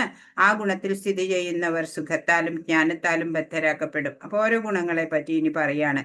അപ്പൊ സത്വഗുണം പ്രകാശമാനമായതാ, എല്ലാ പാപങ്ങളിൽ നിന്നും മോചിപ്പിക്കുന്നതുമാണ്. എന്നാലോ ആ ഗുണത്തിൽ സ്ഥിതി ചെയ്യുമ്പോഴും ഭഗവാനിൽ മനസ്സൂന്നാത്ത കർമ്മങ്ങൾ ചെയ്യേണ്ടി വരുമ്പോ സുഖത്താലും ജ്ഞാനത്താലും അവരും ബദ്ധരാക്കപ്പെടുക തന്നെ ചെയ്യും. അപ്പോഴും സത്വഗുണത്തിലുള്ളവർക്കും ബന്ധനത്തിന് ചാൻസ് ഉണ്ടാവും അല്ലെ. ഇപ്പോ ഈ എന്താ പറയാ, ഭഗവാനിൽ നിന്ന് അകന്നിട്ടാണ് ഓരോരുത്തരും ഈ ഭൗതികതയിലേക്ക് വന്നിട്ടുള്ളത്. ഈ കുറ്റവാളികൾക്ക് ജയിലിൽ ഒരു യൂണിഫോം കിട്ടുന്നത് പോലെയാണ് നമുക്കും ഈ ഭൗതിക ലോകത്തിലെ യൂണിഫോമാണ് നമ്മുടെ ഈ ശരീരം എന്ന് പറയുന്നത്. ജയിലില് കൈവിലങ്ങുണ്ട്, അതുപോലെ നമ്മൾക്കും ഇവിടെ കൈവിലങ്ങുണ്ട് അല്ലെ. സ്വർണം ചങ്ങല അത് സത്വം, വെള്ളി ചങ്ങല അത് രജോ ഗുണം, ഇരുമ്പ് ചങ്ങല തമോ ഗുണം. അതൊക്കെ മുമ്പും നമ്മൾ കണ്ട എക്സാമ്പിൾസ് ആണ് അല്ലെ. അപ്പോ ചങ്ങല എപ്പോഴും ബന്ധനം എപ്പോഴും ബന്ധനാണ് അല്ലെ. അപ്പൊ അതിനെയൊക്കെ മറികടക്കണം. ഇപ്പൊ സത്വഗുണത്തെ എടുത്ത് നോക്കുമ്പോൾ ഭൗതിക ലോകത്തിൽ സത്വഗുണം വളർത്തിയെടുക്കുന്നതിന്റെ ഫലം എങ്ങനെയാണ്? മറ്റുള്ള തരത്തിൽ ബദ്ധരായവളെക്കാളും ബുദ്ധിമാൻ തന്നെയാണ് സത്വഗുണ പ്രധാനി ഉണ്ടാവുക. ഭൗതിക ദുഃഖങ്ങളും അയാളെ അധികം ബാധിക്കില്ല. അയാള് ജ്ഞാനത്തില് പുരോഗമിക്കുകയും ചെയ്യും. അപ്പോ സത്വഗുണത്തിലുള്ള ബ്രാഹ്മണനാണ് അതിന്റെ ഒരു മാതൃക അല്ലെങ്കിൽ ഒരു ഉദാഹരണം എന്ന് പറയാം. സത്വഗുണ പ്രഭാവം പാപപ്രതികരണങ്ങൾ കുറവേ ഉണ്ടാക്കി തരുന്നുള്ളൂ. അതൊരു ബെനിഫിറ്റ് ആണ്. സത്വഗുണം കൂടുതൽ ജ്ഞാനത്തെയും സന്തോഷത്തെയും ഉളവാക്കും എന്നും വൈദിക കൃതികളിൽ പറഞ്ഞിട്ടുണ്ട്. പക്ഷെ ഒരു കുഴപ്പമുണ്ട്. സത്വഗുണാവസ്ഥയിലാവുമ്പോൾ ഞാൻ മറ്റുള്ളവരെക്കാളും ജ്ഞാനത്തിൽ മുന്നേറി എന്നുള്ള ഞാനൊരു കൃഷ്ണനായിരിക്കുന്നു മറ്റുള്ളവരെക്കാൾ എന്നുള്ള ഒരു അഹങ്കാരം ബാധിച്ചു കഴിഞ്ഞാൽ ബദ്ധനാവും. അപ്പൊ ഈ 3 ഗുണങ്ങളിലും പെട്ടവർക്ക് ഓരോ കാര്യത്തില് ഒരു ഡിസിഷൻ മേക്കിങ്ങിന് വരുന്ന വ്യത്യാസങ്ങളുണ്ട് അല്ലെ. അതിന് ഒരു കഥ പറയട്ടെ, സമയമുണ്ടോന്ന് അറിയില്ല. ഒരു വീട്ടിലെ 3 സഹോദരന്മാരുണ്ട് വിചാരിക്കുക. ഒരാളുടെ പേര് സത്വം, ഒരാളുടെ പേര് രജോ, ഒരാളുടെ പേര് തമോ. അപ്പൊ അവർക്ക് ഇങ്ങനെ തുണി കൊണ്ട് തൊപ്പികൾ ഉണ്ടാക്കിയിട്ട് വിൽക്കല ജോലി. അപ്പൊ ഒരാള് ഇങ്ങനെ പല വഴിക്കാ, ഓരോ ദിവസവും ഓരോരോ വഴിക്കാ അവര് വിൽക്കാൻ പോവാ. അങ്ങനെ ഒരു ദിവസം പോകുമ്പോൾ അവർക്ക് കുറച്ച് വിജനമായ സ്ഥലത്തൂടെ നടന്നിട്ട് പോണം. ഇങ്ങനെ കുറെ വെയിലത്ത് നടന്നപ്പോൾ അയാള് ഒരു മരത്തിന്റെ ചുവട്ടില് റെസ്റ്റ് ചെയ്യാൻ വേണ്ടിയിട്ട് അപ്പൊ തലയിലുള്ള തൊപ്പി അഴിച്ചിട്ട് പോക്കറ്റിൽ വെച്ചു. ബാക്കി ഒരു ബാസ്ക്കറ്റിൽ നിറയെ തൊപ്പികളുണ്ട്. അത് അവിടെ താഴെ വെച്ചിട്ട് അയാൾ ഒന്ന് മയങ്ങിപ്പോയി. നോക്കുമ്പോ എന്താ എല്ലാം കാലിയാക്കി വെച്ചിരിക്കണു. അപ്പൊ എല്ലാം നോക്കുമ്പോ എന്താ മരത്തിൽ കുരങ്ങന്മാരുണ്ട്. അവര് എല്ലാം എടുത്തോണ്ട് പോയി തൊപ്പി. അതാണ് സിറ്റുവേഷൻ ഇവിടെ കേട്ടോ. ആ സിറ്റുവേഷനെ ഈ 3 സഹോദരങ്ങളെ എങ്ങനെയാണ് ഡീൽ ചെയ്യണമെന്നാണ് നമ്മൾക്ക് നോക്കേണ്ടത്. അപ്പോ ഈ എന്താ പറയാ, ആദ്യം നമുക്ക് തമോ ഗുണിയായിട്ടുള്ള ആ ബ്രദറ്, ആ സഹോദരൻ എന്താ ചെയ്തതെന്ന് നോക്കാം. അപ്പോ ഇങ്ങനെ അയാള് ദുഃഖിച്ചിട്ട് അയാള് പറഞ്ഞു, ഞാനിനി ആത്മഹത്യ ചെയ്യേ പറ്റുള്ളൂ എന്ന് പറഞ്ഞിട്ട് വീട്ടിൽ പോയിട്ട് മദ്യപിക്കുകയൊക്കെ ചെയ്തിട്ട് ഉറങ്ങി. അതാണ് അയാൾ ചെയ്തത്. എന്നാ ഈ സെയിം സിറ്റുവേഷനില് രജോ എന്നുള്ള ബ്രദർ എന്താ ചെയ്തത്? ആള് ഇത് കണ്ടപ്പോഴ് കുറെ കല്ലെടുത്ത് എറിയാനും ഒച്ചയുണ്ടാക്കി ചീത്ത വിളിച്ചു ഒക്കെ ചെയ്തു. പക്ഷെ ഒരു ഡിസിഷൻ തീരുമാനം എടുക്കാൻ സാധിച്ചിട്ടില്ല. എന്നാൽ അതേ സിറ്റുവേഷൻ സത്വം എന്ന് പറഞ്ഞ ബ്രദർ എന്താ ചെയ്യേ? ബുദ്ധിപൂർവ്വം ആലോചിച്ചു നോക്കി. അപ്പോള് തന്റെ പോക്കറ്റില് ഒരു തൊപ്പി ഉണ്ടല്ലോ, അത് എടുത്തിട്ട് വീശിയൊക്കെ കാണിച്ചിട്ട് അതിനെ ദൂരേക്ക് വലിച്ചെറിഞ്ഞു. അപ്പോഴോ ഈ കുരങ്ങന്മാര് അതേപോലെ തന്നെ ആ തൊപ്പികളൊക്കെ എടുത്തിട്ട് വലിച്ചെറിഞ്ഞപ്പോ അതെല്ലാം താഴെ വീണിട്ട് കിട്ടി. അത് കളക്ട് ചെയ്താൽ മതി. അപ്പോ ഈ സെയിം സിറ്റുവേഷനിലെ സത്വം ഗുണിക്ക് ശാന്തനായിട്ട് അതിനെ അഭിമുഖീകരിച്ചു. രജോ ഗുണി ഷോർട്ട് ടെമ്പേർഡ് ആയിട്ടാ ചെയ്തത്. തമോ ഗുണിയാണെങ്കിലോ ശരിയേത് തെറ്റേത് എന്നൊന്നും അറിഞ്ഞുകൂടാതെ പെരുമാറി. അതുപോലെയാണ് ഈ 3 ഗുണങ്ങള് ഓരോരുത്തരും കാണിച്ചു തരുന്നത്. ശരിയായിട്ടൊരു ഡിസിഷൻ എടുക്കാനോ വേണ്ടത് എന്ത്, വേണ്ടാത്തത് എന്ത്, അല്ലെ ചെയ്യേണ്ടത് എന്ത്, ചെയ്യരുതാത്തത് എന്ത് എന്നൊക്കെ ഒരു സത്വഗുണിക്ക് അറിയാം. എന്നാ ഒരു രജോ ഗുണിയോ ആലോചിക്കാതെ എന്തെങ്കിലും അങ്ങ് പ്രവർത്തിക്കും, അല്ലെ, ഷോർട്ട് ടെമ്പേർഡ് ആയ കാരണം. എന്നാ തമോ ഗുണിക്കോ ചെയ്യേണ്ടാത്തതാണ് ചെയ്യേണ്ടത് ചെയ്യില്ല. അങ്ങനെയൊക്കെയാണ് നമ്മൾ ചുറ്റും നോക്കിക്കഴിഞ്ഞാൽ ഓരോരുത്തരെ വാച്ച് ചെയ്താൽ നമുക്ക് അറിയാൻ പറ്റും ഓരോരുത്തരിലും ഏത് ഗുണമാണ് കൂടി നിൽക്കുന്നത് എന്ന് കാണാൻ പറ്റും. ഹരേ കൃഷ്ണ.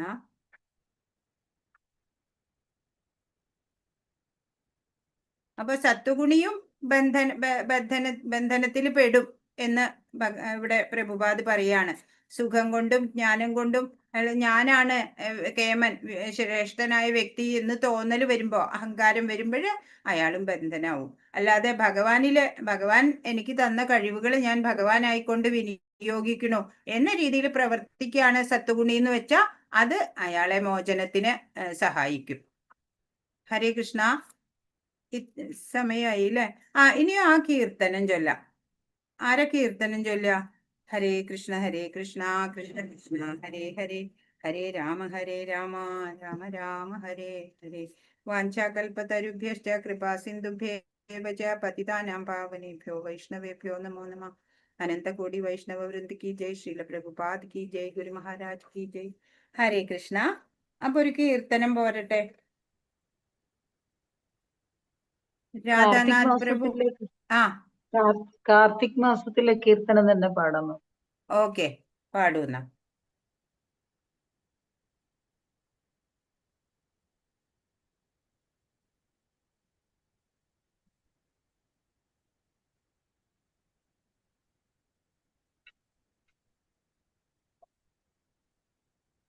ആരാ പാടുക?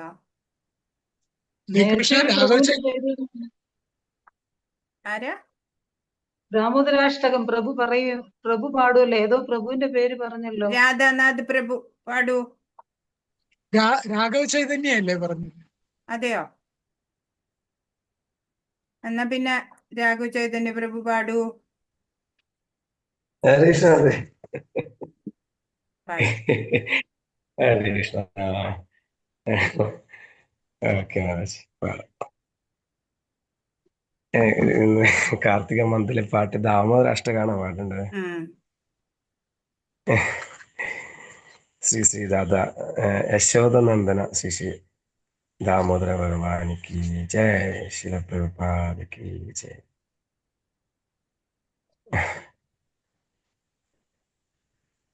ഒരു മിനിറ്റ്. ഹരേ കൃഷ്ണ. ജയ ശ്രീ കൃഷ്ണ ചൈതന്യ പ്രഭു നിത്യാനന്ദ അദ്വൈത ഗദാധര ശ്രീവാസാദി ഗൗരവ. ഹരേ കൃഷ്ണ കൃഷ്ണ കൃഷ്ണ ഹരേ ഹരേ, ഹരേ രാമ രാമ രാമ. ശ്രീ ദാമോദര ഭഗവാനിക്ക് ജയ്.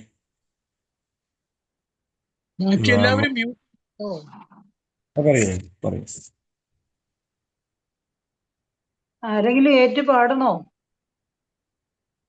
ഏറ്റുപാടുമ്പോ അതിതാവില്ലേ മാതാജി, നമ്മളെ പാടാൻ പറ്റില്ല, അന്നേരം ഡിസ്റ്റർബൻസ് ഉണ്ടാവും.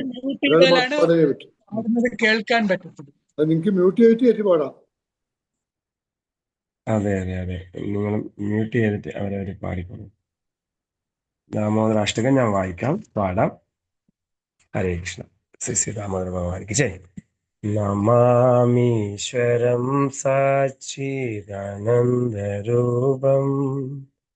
ലസത്കുണ്ടലം ഗോകുലേ വ്രജമാനം. നമാമീശ്വരം സച്ചിദാനന്ദരൂപം ലസത്കുണ്ടലം ഗോകുലേ വ്രജമാനം.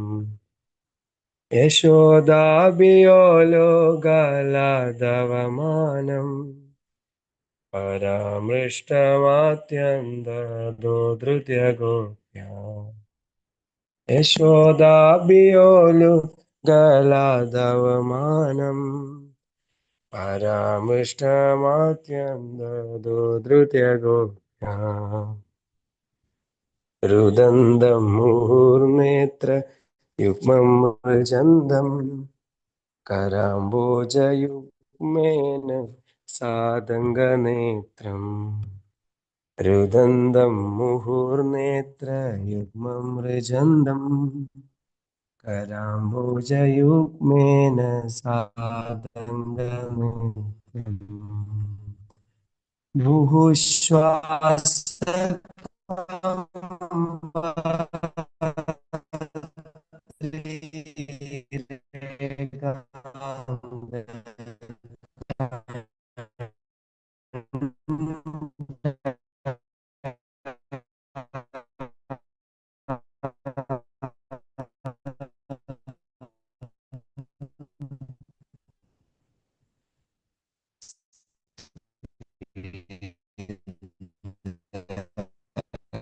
ഒന്നും കേൾക്കുന്നില്ല പ്രഭു.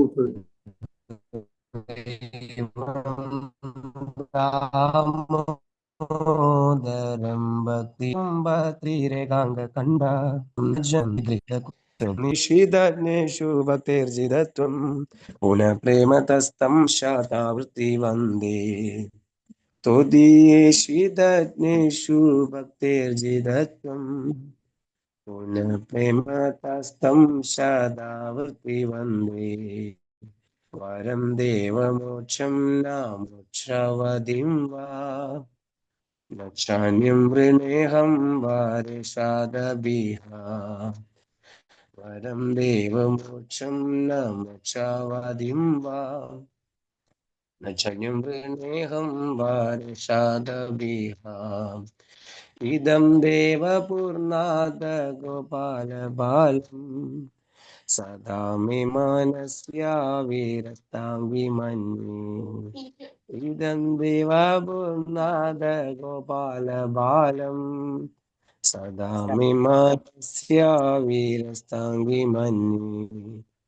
ഇദം ദേമുഗാംബോജം അത്യന്തനീലൈർ വൃതം കുണ്ടലേ സ്നിഗ്ധരക്തശ്ച ഗോപ്യാം. ഇദം ദേമുകാംബോജം അത്യന്തനീലൈർ വൃതം കുണ്ടലൈ സ്നിഗ്ധരക്തശ്ച ഗോപ്യാം. മുഹുശുംബിതം ബിംബരക്താധരം മേ മനസ്യ വിരസ്താമലം ലക്ഷലാഭേ. മുഹുശുംബിതം ബിംബരക്താധരം മേ മനസ്യ വിരസ്താമലം ലക്ഷലാഭേ. നമോ ദേവ ദാമോദരാനന്ദ വിഷ്ണു പ്രസീദ പ്രഭോ ദുഃഖജാലാഭിമന്നം. നമോ ദേവ ദാമോദരാനന്ദ വിഷ്ണു പ്രസീദ പ്രഭോ ദുഃഖജാലാഭിമന്നം. കൃപാദൃഷ്ടിവൃഷ്ട്യാദിദിനം വദാനു ഗൃഹാനിശമാമഗ്നമേദ്യചിദൃശ്യ. കൃപാദൃഷ്ടിവൃഷ്ട്യാദിദിനം വദാനു ഗൃഹാനിശമാമഗ്നമേദ്യചിദൃശ്യ. കുബേരാത്മജൗ ബദ്ധമുക്തേ വയദ്വ ത്വയാമുചിതൗ ഭക്തി ഭജൗ കൃതൗ സാം. കുബേരാത്മജൗ ബദ്ധമുക്തേ വയദ്വ ത്വയാമുചിതൗ ഭക്തി ഭജൗ കൃതൗ സാം.